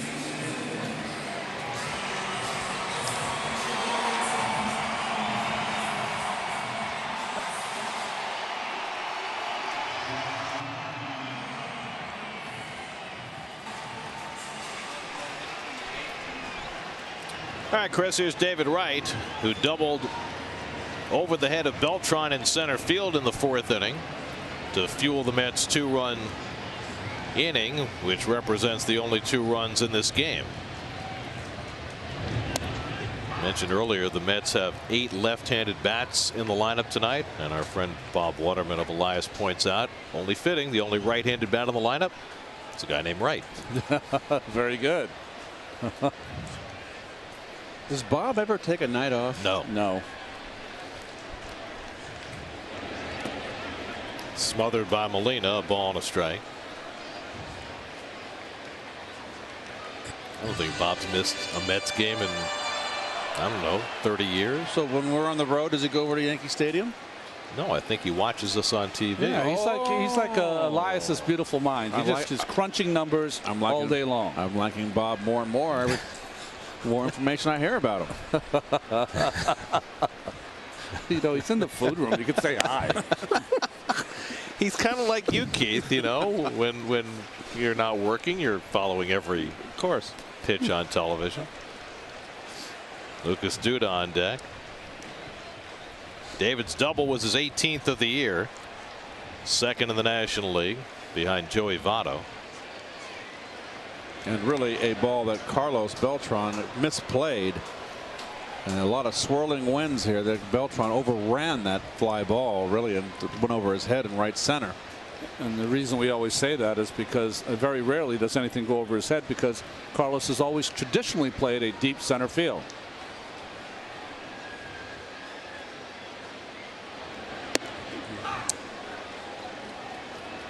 Slider that didn't really break, and it's 3-1 now to Wright. Check it, 2-2.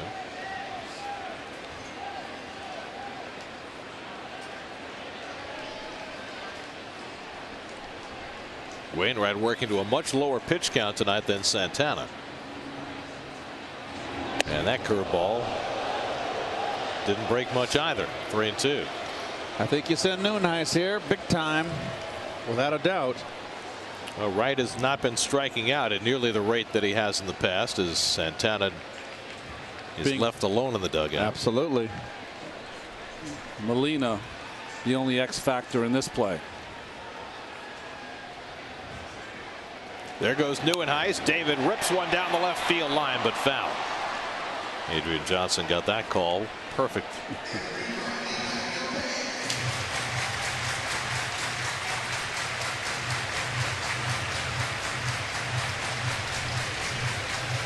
Meanwhile, as Santana waits in the dugout, worth pointing out that while he threw 96 pitches in 9 innings in his last start, he's thrown 93 in 6 innings tonight. Well, he's got the 4 walks in this ball game. That's the only base runners he's allowed. Neuenhuis runs again, and Wright fouls it off. Well, the 6-inning no-hit bid by Santana matches the longest for a Met this year. John Neese, in his first start of the season against the Braves, went 6.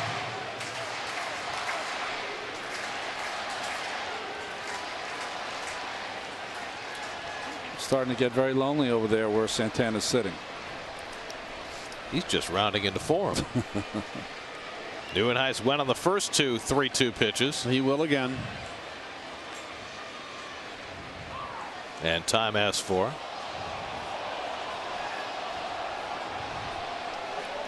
if you can, you don't want to release that pitch if you're a pitcher. If you can. Sometimes you can't, because you don't want to tip your hand what you were throwing. Can you hurt yourself by not releasing it, though? If you're going to hurt yourself, let it go. But it's an equal mind game with the hitter, too, though. Ryan. Take it from me. Is he going to throw it again? 8th pitch of the at bat. Nieuwenhuis runs, and it's outside for ball 4, and the Mets have 2 men on. So a terrific turn at bat for Wright. 2nd walk given up by Wainwright. 2 men on for Lucas Duda. We'll check in with Kevin. Duda swung at the first pitch at the sac fly before. Swung at the first pitch against Lee the other night. Hit a home run off him. Little different. He's never really done that. I talked to Dave Hudgens about it. He said, you know, I've always kind of reminded him the goal is to get a good ball to hit, first pitch or not. And, you know, for him, I think the other night against Lee, it helped that he saw him a couple times. Took a couple of fastballs inside first, that couple of at bats, and then jumped on that one for the home run. Some guys can't swing at a first pitch. I remember Scott Hatteberg in Oakland could never do it, but I like it. I like him being aggressive on that first one. See if he does it here. Made him the subject of a movie. Yeah, right. The curveball is down for Wainwright for ball 1. Duda's sac fly drove in the Mets' first run tonight. His 27th run batted in. Daniel Murphy, who drove in the 2nd run, is on deck.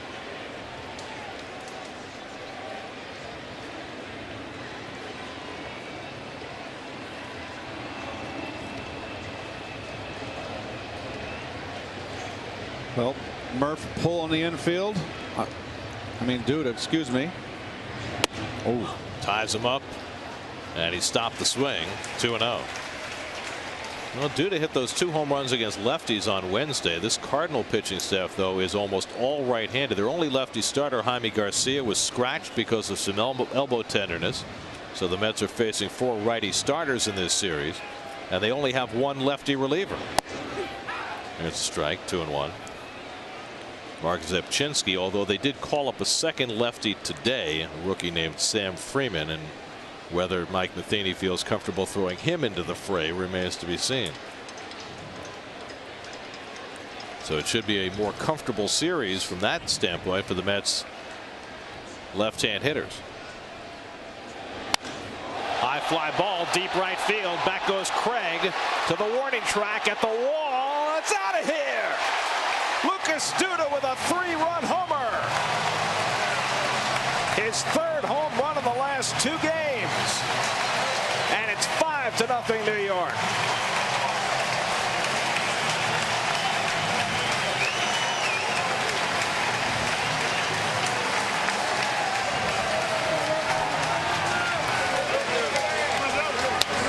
they come in waves. Well, maybe he's heating up. And notice how quick Ronnie, that ball was in, not in enough, just missed enough.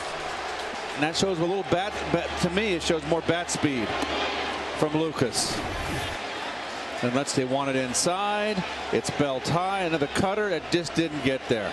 I also think on a night when I believe it's very difficult to hit this ball out of the ballpark, shows you how much power Lucas has. 8 home runs on the year for Lucas. 3 of them in the span of 5 plate appearances. Over at 30 RBI now, too. 1-1 to Murphy, who tripled in a run his last time up. We were just mentioning the rookie Sam Freeman, and there he is up in the Cardinal bullpen with the Cardinals now behind 5-0. And Murphy, it's a tapper off the mound, Wainwright, and he throws him out 1 away. Well, Wainwright, in his first 5 starts of the year, allowed 7 home runs. He had not allowed any home runs in his last 5 starts before Duda took him deep. And so Wainwright, who had been just about impeccable his last 2 times out against the Padres and the Phillies, gets touched for 5 runs so far tonight. He was just a little careful with David. He was trying to make sure that he kept this at a 2-run game, and it cost him against Duda. Well, his cutter has been his nemesis tonight. He's missed with the cutter with his what, 8 left-hand hitters in this lineup. If you recall, to lead the inning off, Nieuwenhuis hit a cutter that didn't get in enough, and pretty much ditto with Duda in a 3-run bomb, and Murph hit a hanger. So 3 mistakes. He got hurt by it badly.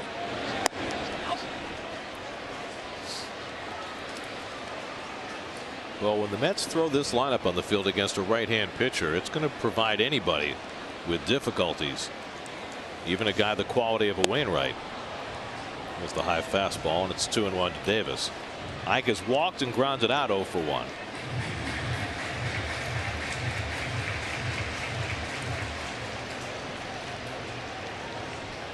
Makes you wonder when Jason Bay comes back, will Terry still be tempted to run this almost all left-hand hitting lineup out there? Jason Bay, when he comes back, he will be in the lineup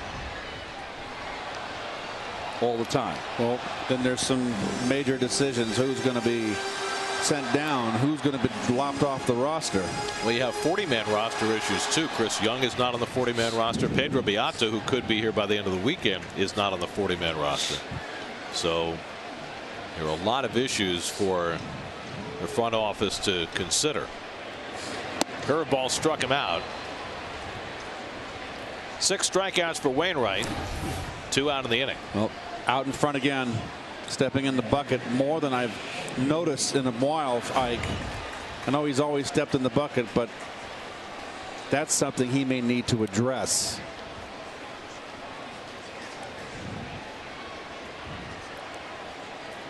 So 2 out and nobody on. Now here's Tolley. Josh has taken a call, 3rd strike, and grounded to 1st in his return from the disabled list, and he takes a curveball strike. Well, Santana now nicely fortified with a 5-run lead. As Tolley lifts one to shallow center, and Beltran eases over, puts it away to end the inning, but the Mets tack on 3 on Duda's home run. Santana goes back to the mound.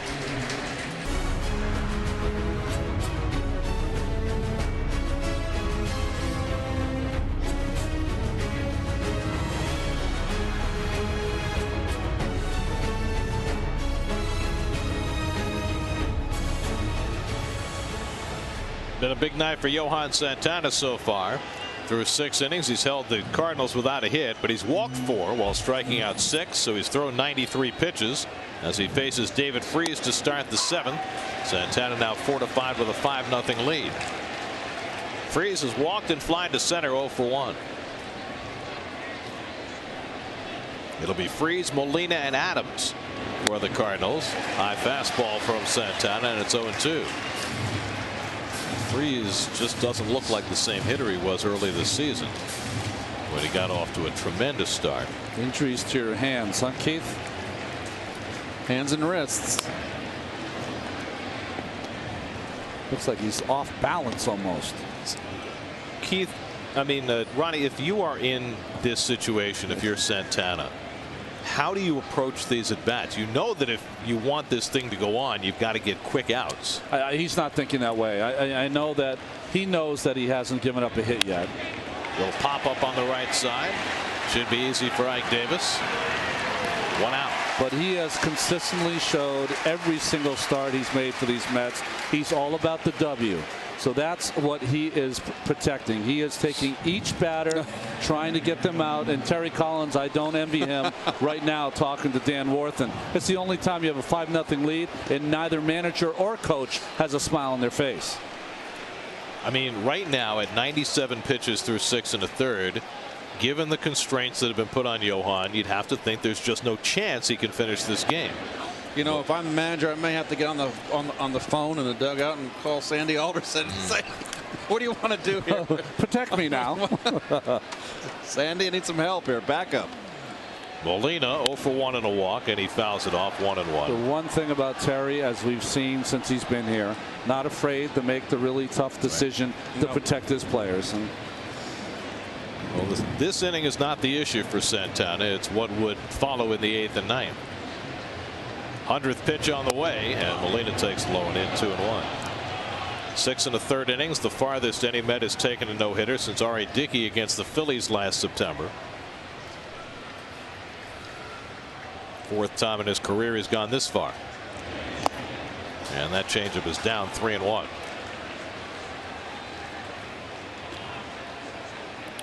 Matt Adams, the first baseman, the only left-hand hitter in the lineup for the Cardinals tonight, waiting on deck.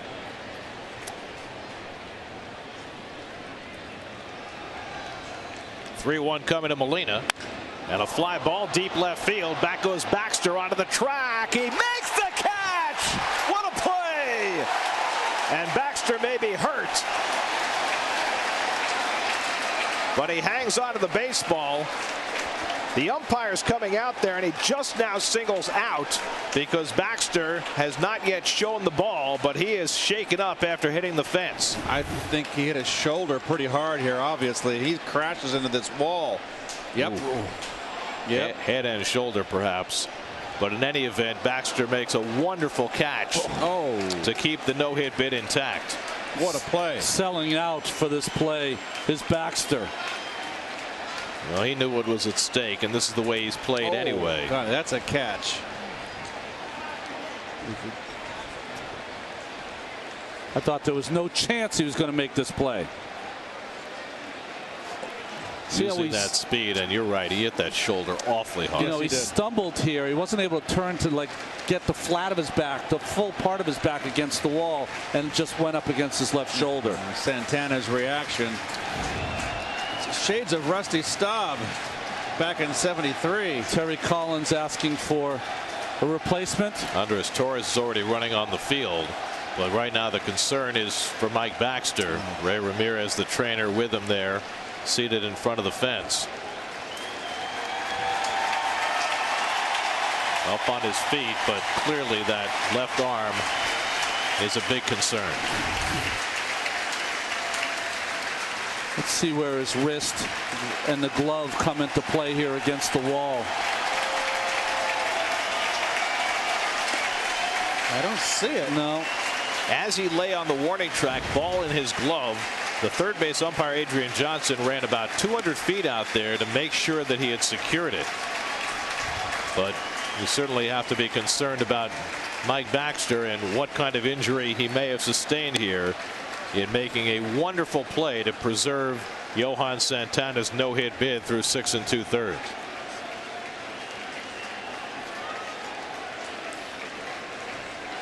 So Baxter, the hometown kid who has played so remarkably well for the Mets, and getting a big ovation.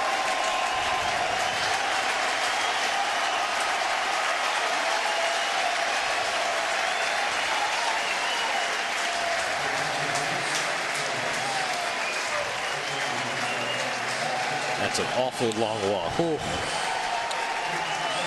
What will they say? Well, we'll just very nicely done by Met fans there.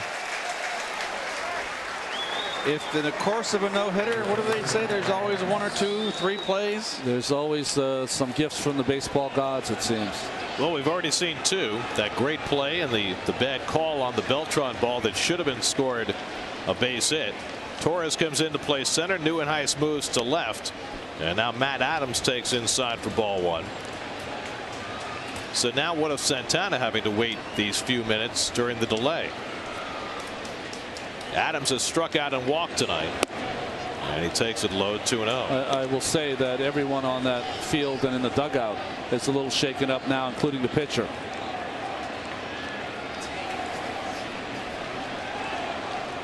Santana behind 2-0 on Adams. And the rookie takes it low 3-0.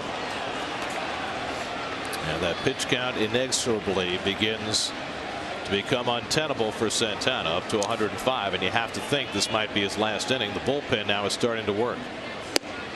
There's a strike, 3-1. Bobby Parnell, first man up.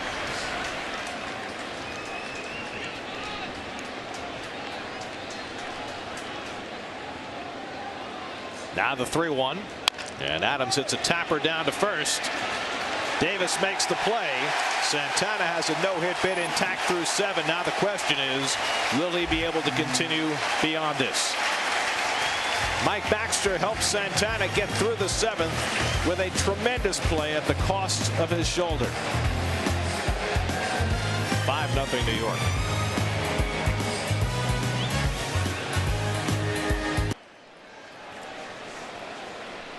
Home 7th inning. Omar Quintanilla leads off for the Mets. The intrigue right now is in the empty on deck circle. Johan Santana went down the tunnel when the inning ended with 107 pitches under his belt and a no-hitter intact through 7. And there's nobody in the on deck circle. Santana's place in the lineup. Here we go. That's a bad boy. Terry Collins has. They're going looking for Santana. He's going to keep him in. He's looked down the aisle toward the tunnel a couple of times. And here comes Johan. He's putting on his helmet. I agree.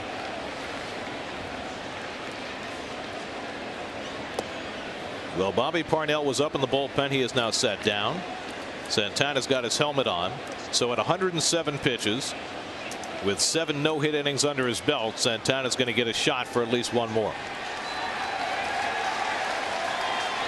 And you just heard the reaction to his entry to the on-deck circle.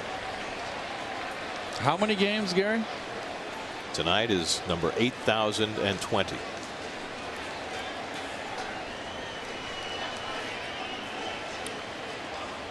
Ricky Bonas all alone.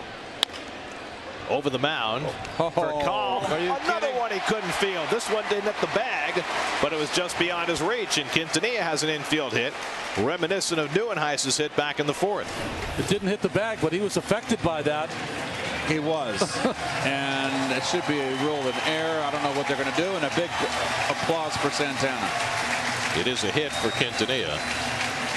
And Santana will go up there to bunt. Not quite the thunderous ovation I thought he was going to get as he came to bat here.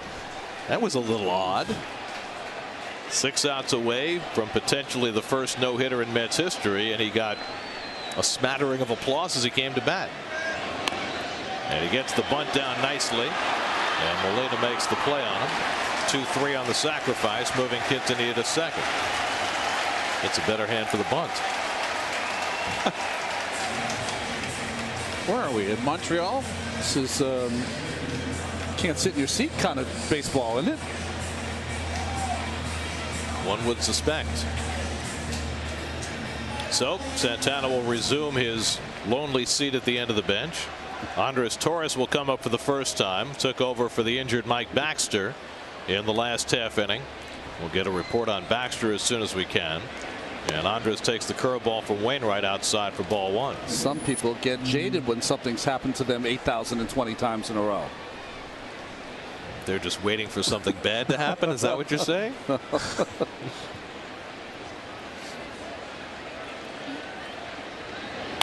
Torres rips one down the right field line, but foul.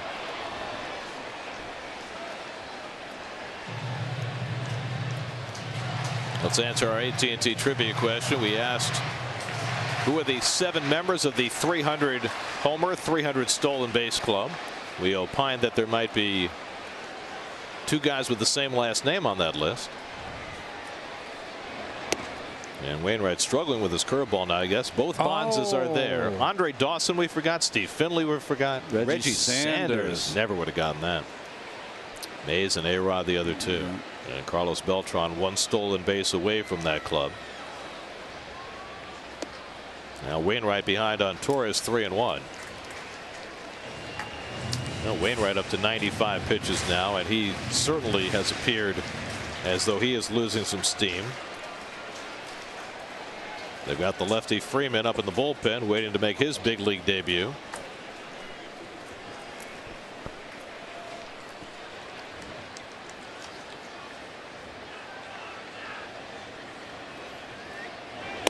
And Torres takes it wide for ball 4. So the Mets have 2 men on. And here comes Mike Matheny out of the Cardinal dugout with the left-hand hitter Neuenhuis coming up. Sunday it's a one-on-one with Tim Burdock. Find out about the phone call that changed his life forever. Plus see all the highlights from the long-awaited return of Banner Day on Mets Weekly, presented by WB Mason, Sunday at 6, only on SNY. Pitching change for the Cardinals. Sam Freeman in to make his big league debut. Wainwright exits. Call to the bullpen brought to you by Verizon. 5-0 Mets. We'll be right back.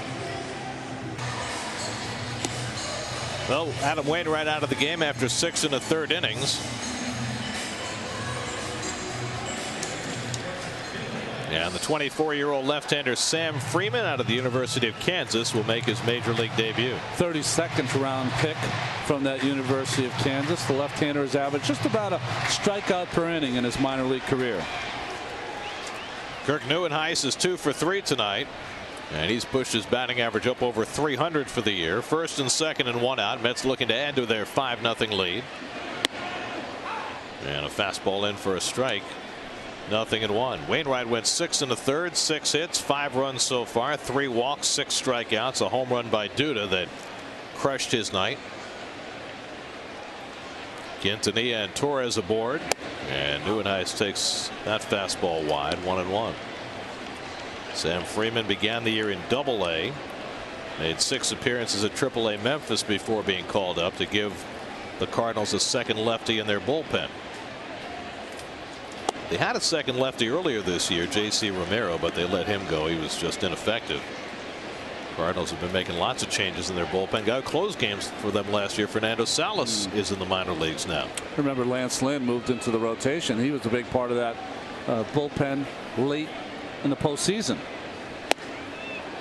Nieuwenhuis late on the fastball, 2-2. Well, the Cardinals in May had a bullpen ERA of 5.44, which is right about where the Mets bullpen has been for the full season. Another new member of the Cardinal bullpen, Michael Plato, is up in the Cardinal pen. And now it's 3-2 to Nieuwenhuis with David Wright on deck. No, Freeman hasn't gotten his breaking ball over yet. Bobby Parnell continues to hang out near the bullpen mound. He was throwing in the last inning behind Santana. Johan has batted in this inning. There's ball 4, and the bases are loaded for Wright. So Sam Freeman walks the first man he faces in the major leagues. Celebrate Mets great and saves leader John Franco when he's inducted into the Mets Hall of Fame at Citi Field this Sunday night at 7:30 with a special on-field pregame ceremony. Then it's the Mets Cardinals in the series finale at 8:05. Get your tickets at Mets.com. So a bases loaded opportunity for David Wright. David tonight has doubled and walked. He's scored 2 runs. He's now just 2 runs behind Jose Reyes for the all-time Met career record. Already this year, David has moved into second place on the Mets hits list. Have to be careful if you're Nieuwenhuis at first. Molina loves to throw the ball around the infield, trying to catch you napping. And now Freeman behind on Wright, 2-0. Telling all those fielders 2-0 duck. Mets have hit 1 grand slam this year. It came from an unlikely candidate, Mike Nickias. And David takes his grand slam rip and misses 2-1. Boy, big rip. I think David was going for a granny here. Big uppercut going for the bomb. He has 4 grand slams in his career. The last one came 6 years ago. And now he's got a 3-1 advantage.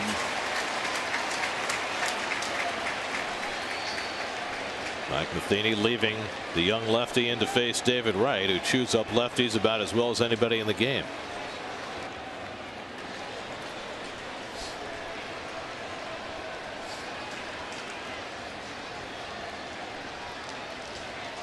Now on 3-1, it's low, ball 4, and that forces in a run. Quintanilla comes in to score. David Wright with his 31st run batted in. 6-0 New York. 3 straight walks issued by Cardinal pitching, including the first 2 that Freeman's faced in the majors. An inauspicious start. Well, Duda, fresh off a 3-run homer his last at bat, and fresh off 2 home runs against lefties on Wednesday, will bat here against the lefty with the bases loaded.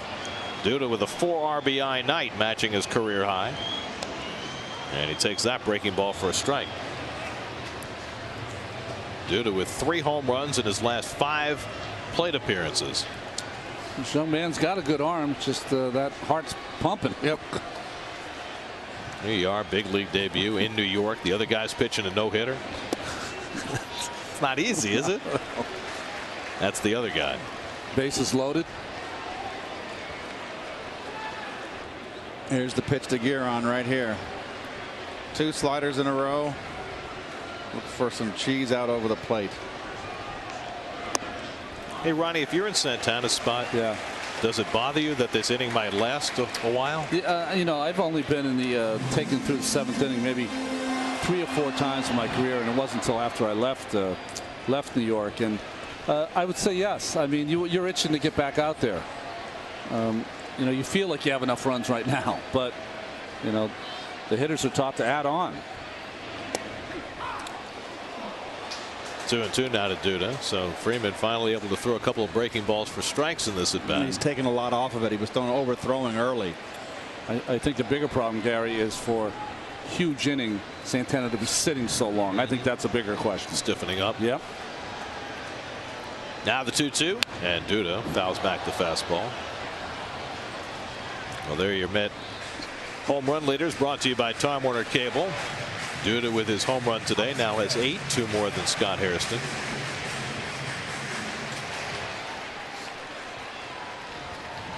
Daniel Murphy still looking for his first home run, waiting on deck. 2-2 from Freeman, and Duda foul tips it for strike 3. So Freeman has his first big league strikeout. He's got a flat slider. Foul tipped it. He's on it. A little reach.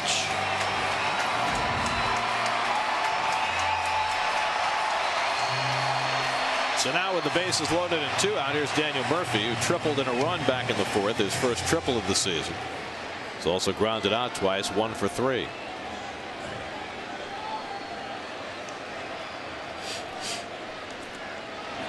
Nets have had only 6 hits tonight, but they made them count. Doesn't wear a jacket in between innings, just wraps that left arm, that valuable left arm, in a towel. All by his lonesome. So the question is, Ronnie, how far will they let him go? Well, the reason is they have Bobby Parnell warming up, is that if the decision is made for him, I'm not going to mention what would happen. You guys all know out there. Then Parnell would immediately come into the game. Yes. If not, hardest decision in baseball. Toward the whole base hit for Murphy. Torres is in. Nieuwenhuis heading home. Here comes the throw by Holiday to the plate. It skips to the backstop. 2-run score on the base hit by Murphy, and it's 8-0 New York.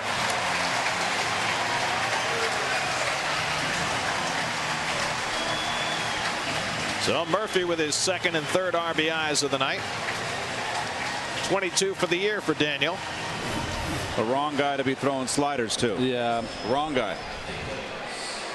And that's just how you hit a slider, and Daniel goes that way so naturally. Well, the pitcher throws it because he wants the hitter to try to pull it for a ground ball double play, not Murph. So the books closed on Wainwright. He gives up 7 runs and 6 hits in 6 1/3 innings. 8-0 New York, and here's Davis, the 8th man up in the inning. And he breaks his bat. It rolls out to 3rd. The barrel of the bat goes into the stands as Freese throws out Davis to end the inning. But the Mets tack on 3, and now the drama rests with Santana as he goes to the mound for the 8th inning. Well, the scoreboard says it all. What it doesn't say, though, is the number of pitches that Johan Santana, who's recovering from shoulder surgery, has thrown tonight. That number is 107. The Mets' stated limit for Santana this year is 110, maybe fudging to 115. Tyler Green leads off the 8th. First pitch swinging, pops it up. Omar Quintanilla trailing out. In comes Nieuwenhuis, and Nieuwenhuis avoids the collision and makes the catch. A little bit of nerves, perhaps, given the situation. Well, this has happened before with Nieuwenhuis. He's got to call. He's got to yell a little louder. He's got to be more assertive. That's what he's got to be. He's got to take charge. He's the general. Now, I've played behind guys with no hitters, and as a fielder, Gary, right now you are on your toes. I'll take that back. You couldn't be more assertive than Kirk was there. I think that was Quintanilla. Just wanted to make sure that if Nieuwenhuis wasn't there, he would make the play, but got a little too close. Now Shane Robinson will be the pinch hitter, hitting .243 on the year. 1 out in the 8th. And a fastball strike. He might have been a veteran shortstop who's had a lot of innings, knowing that I'm not going to let this drop in. No way, no how. Meanwhile, Tyler Green really helped out Santana, putting that first pitch in play. Well, there's Elvin Ramirez, who just joined the Mets today, and now with an 8-run lead. Should the Mets need a relief pitcher, why not run Ramirez out there? Change up, fouled away, and now it's 1-2. And now Santana is at 111. Rafael Furcal on deck. This is like a runaway train, man. This is almost being taken out of Terry Collins' hands. 1-2. Missed up and in, and did it hit him? Apparently so, or at least Robinson says it did. No indication from the home plate umpire, and he says come on back. Gary Cederstrom was having none of it, and now Mike Matheny will come out to argue.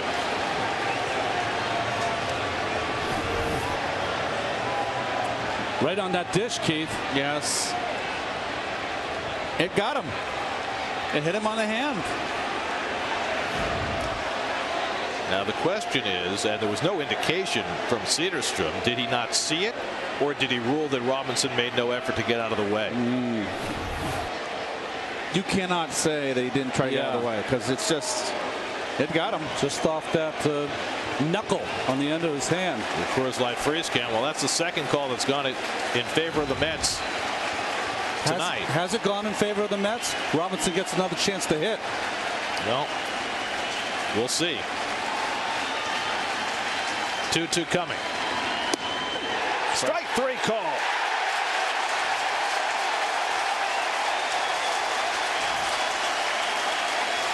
Seven strikeouts for Santana.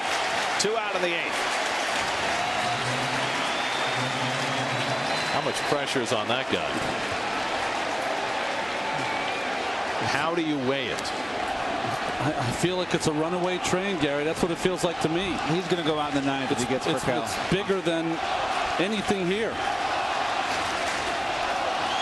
The chant of Johan from the crowd at Citi Field. John Maine, second to last day of 2007 against the Marlins, broken up by Paul Hoover on an infield hit. Now it's 2-0 to Furcal. Furcal is 0 for 3. He's hit the ball in the air 3 times.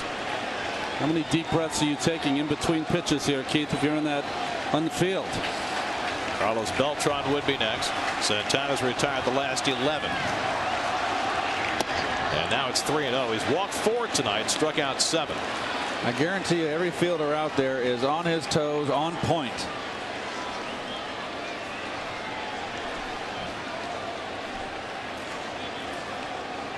Three 3-0 to Furcal, and taking all the way a strike.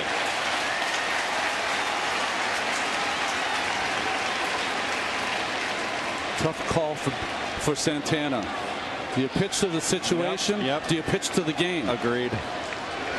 There's ball 4, and the Cardinals have a 2-out base runner, the 5th walk given up by Santana. And now Carlos Beltran, who by all odds should have had a hit his last time up, will be coming up, and Terry Collins heads out to the mound, and he's out there to take Johan's temperature. That did not look good, that last changeup, by the way, to Furcal, and he's going to ask Johan to give him an honest answer, which Johan is not going to give him. Not going to happen. He's not coming out.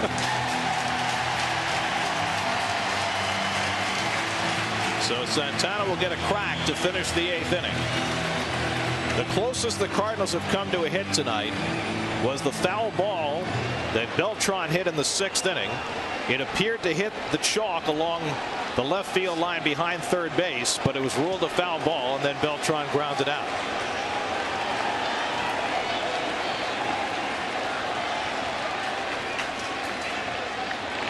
And Carlos takes a strike.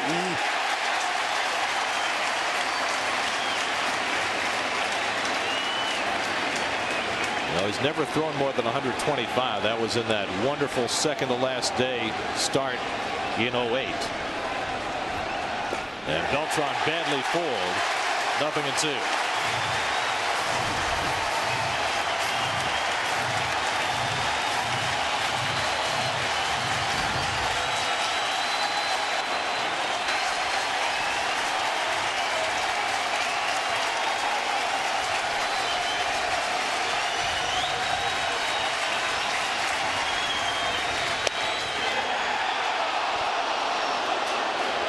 1-2. Matt Holliday would be next. Mets breaking the bank with Santana tonight.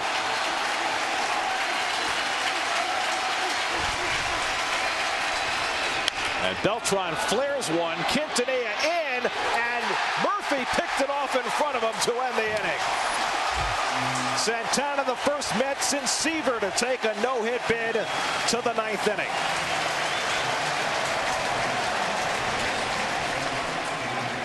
Johan Santana by himself at the end of the Mets dugout. 8 no-hit innings under his belt, 122 pitches, and apparently is going to have an opportunity to go out there for the 9th inning.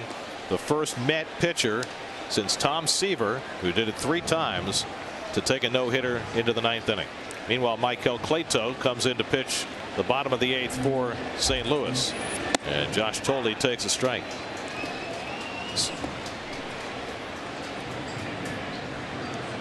Tolley's 0 for 3 tonight in his return to action. What a way to come off the disabled list. Forget about the hitting. You're right. He's caught 8 no-hit innings. What must be going through Tolley's mind? I've never ever wanted to see 1, 2, 3 for the Mets when they're on offense, but this might be the first time. Cueto, who pitched in 3 games for the Cardinals last year, has that one fouled off, and it's 1-2. You've got the rest of the team, and then in a separate section of the dugout, Senor Santana. He's never allowed fewer than 3 hits in a complete game in his career.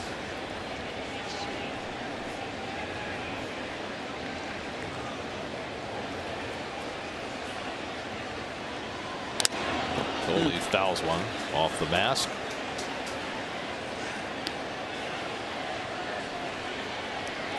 Well, today is the 8,020th game in Mets history. They've had 35 one-hitters.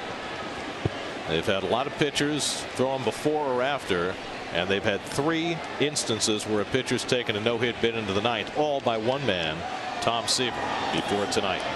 Thole goes down on strikes, and the toss by Molina for the first out. Well, there have been a couple of instances tonight where the Cardinals might have had a hit. This was the first one in the 6th inning. Carlos Beltran, it's a seed down the line. Adrian Johnson calls it a foul ball, but replay clearly shows the ball hit the line and should have been ruled a fair ball base hit. And then there was the catch by Mike Baxter, on which he injured himself. That came in the 7th inning against Yadier Molina, crashing into the fence in left field and hanging on to the ball. Those are the closest that the Cardinals have come to a hit tonight. Quintanilla takes a strike. Omar Quintanilla has a base hit tonight. Santana out on deck to take his turn.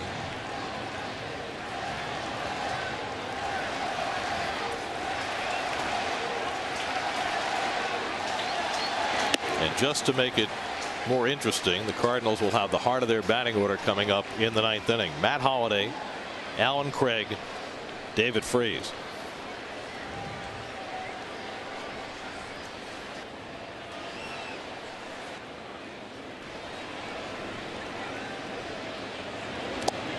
Two balls and a strike to Quintanilla. I'll tell you, in some ways, Santana being on deck has got to be a welcome relief. Not sitting in that dugout just grinding. Got to think about something else than that inning, right? Taking in that bat. I agree. Getting ready. The bullpen's quiet. It'll be active though once Santana takes the mound. 2-2 to Quintanilla. Well, this was in the 7th inning. Yadier Molina making a bid for an extra base hit. 3-1 count, fell behind.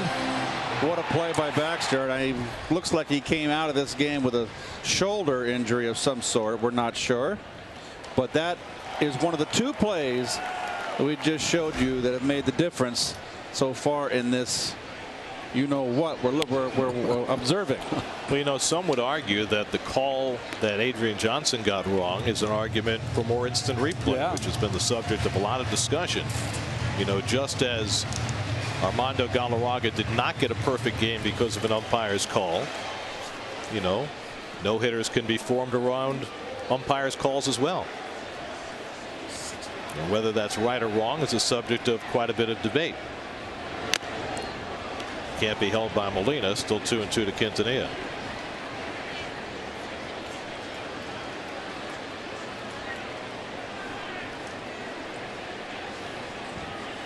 Just as an aside here, I don't think anybody really cares. This kid throws pretty hard. We'll talk about him tomorrow. We'll let him know you mentioned. And now full count to Quintanilla. I think Santana's going to get a bigger ovation this time when he comes to bat I think so. than he did in the 7th. I agree. They just gave him a bigger applause when he got the sack in the 7th. Sacrifice bunt.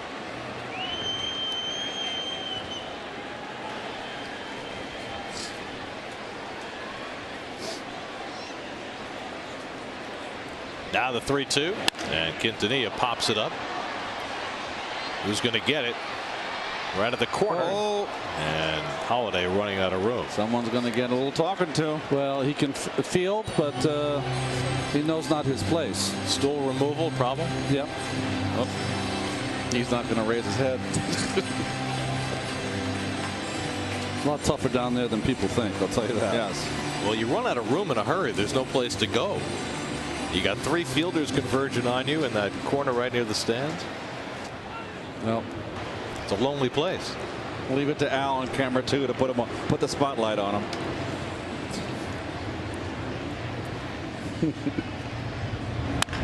Quintanilla hits a rocket down the line, and that's a base hit. It caroms out to Craig, so Quintanilla will have to stop it first. But a bullet by Omar Quintanilla for his 2nd hit of the night, and now Santana will come to bat.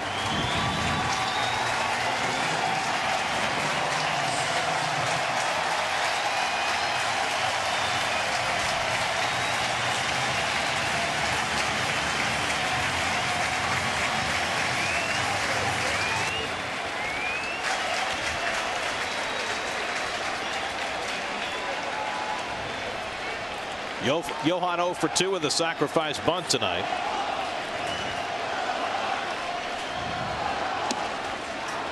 And he takes a strike.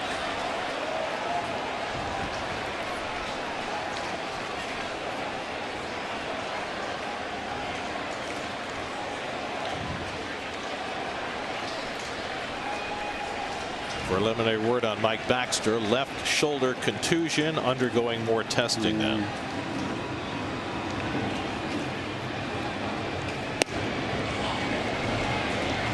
Ball and a strike to Santana.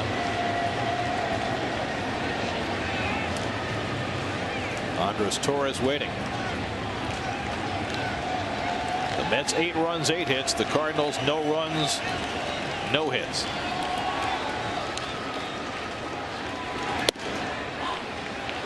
And not bothering with the bunt with an 8-0 lead.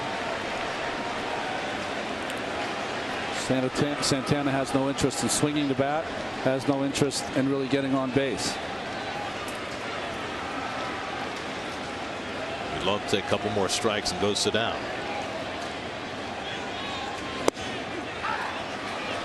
There's one.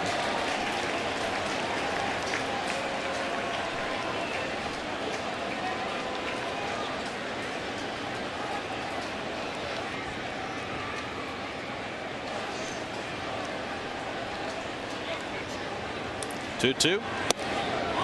And now it's a full count to Santana. He might have to run the bases.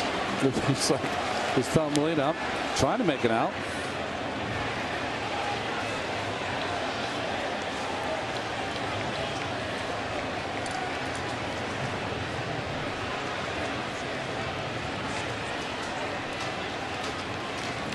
Now the 3-2 from Plato.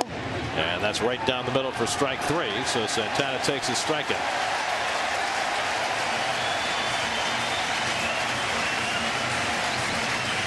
That shows where his focus is. Intelligent at bat. Now he can go ponder for a moment what awaits him when he takes the mound for the top of the ninth. Matt Holliday front of mind. Here's Torres up for the 2nd time. Walked and scored in the 7th.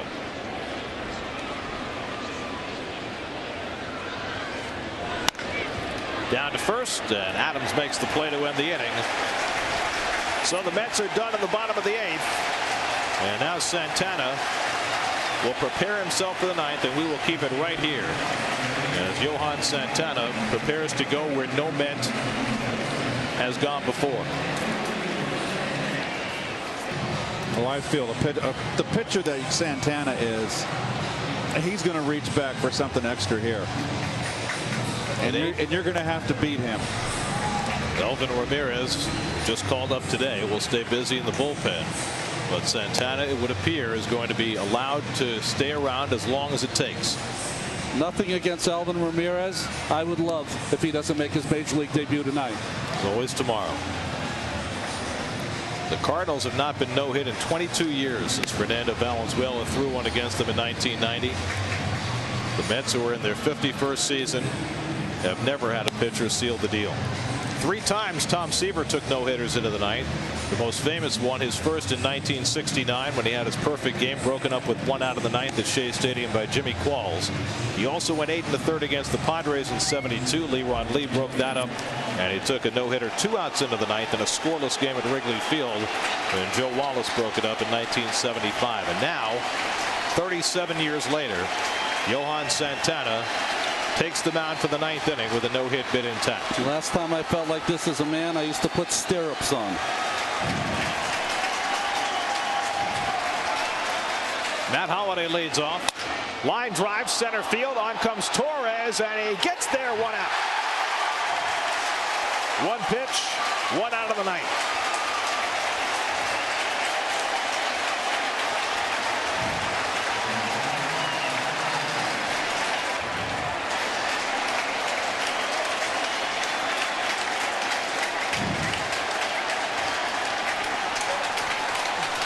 I have friends here today who came, it's their first game ever. Well, this happens every day, guys.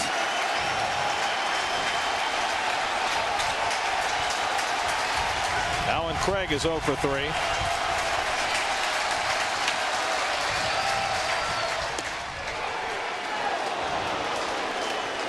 "33 years old, two-time Cy Young Award winner, but now trying to add an indelible piece to his resume." Great changeup. 1-1.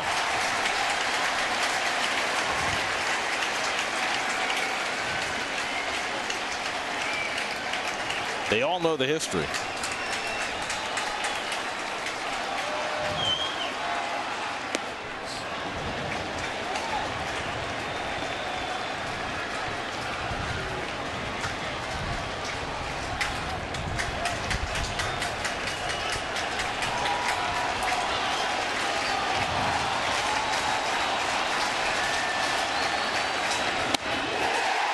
Two and two. How do you even decide what pitch to throw?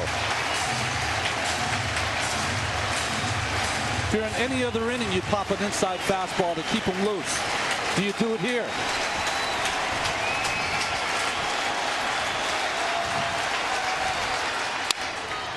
Left field, Neuenhuis coming on.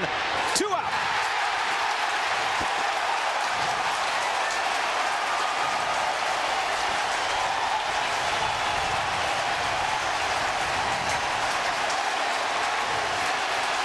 Probably asking yourself, why are the Mets players not on the top step of the dugout? That's because they're where they've been all game long. No sense moving now. David Freese, the last man in Santana's way.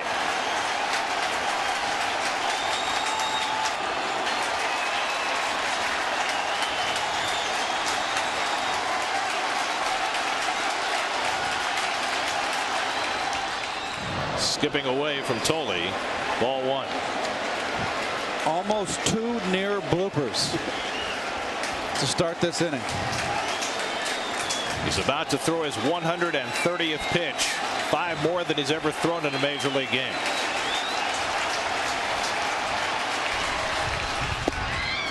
And now it's 2-0 to Freese. Johan has walked 5 tonight. He struck out 7. Bet the house on the 2-0 change, don't you, Keith?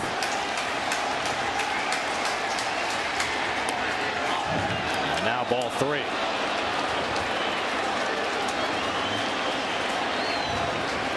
Yadier Molina, who has broken Mets' hearts before, would be next. Do you give a 3-0 hit sign? I think so. And Freese takes it for a strike. 3-1. I'd let him hit. Hitter have anxiety here.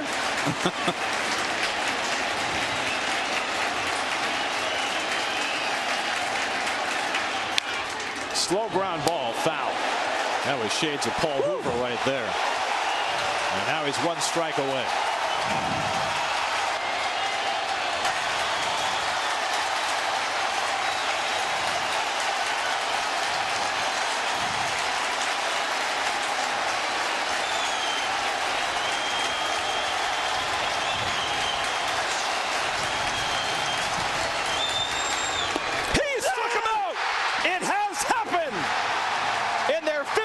Season, Johan Santana has thrown the first no-hitter in New York Mets history.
This has been a franchise known for its pitchers.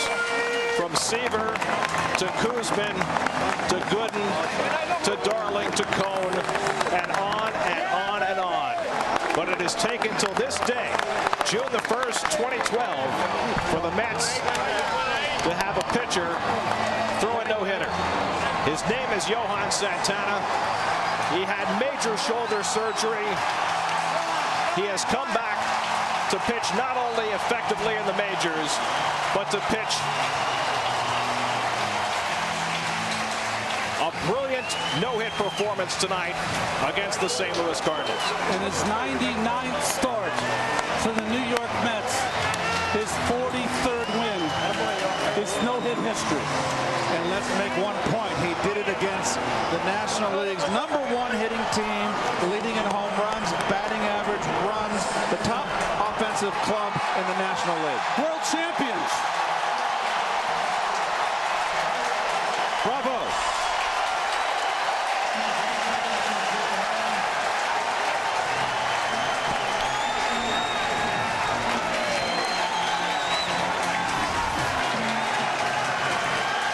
Change up away. Best pitch he had all night long. No chance for Freese.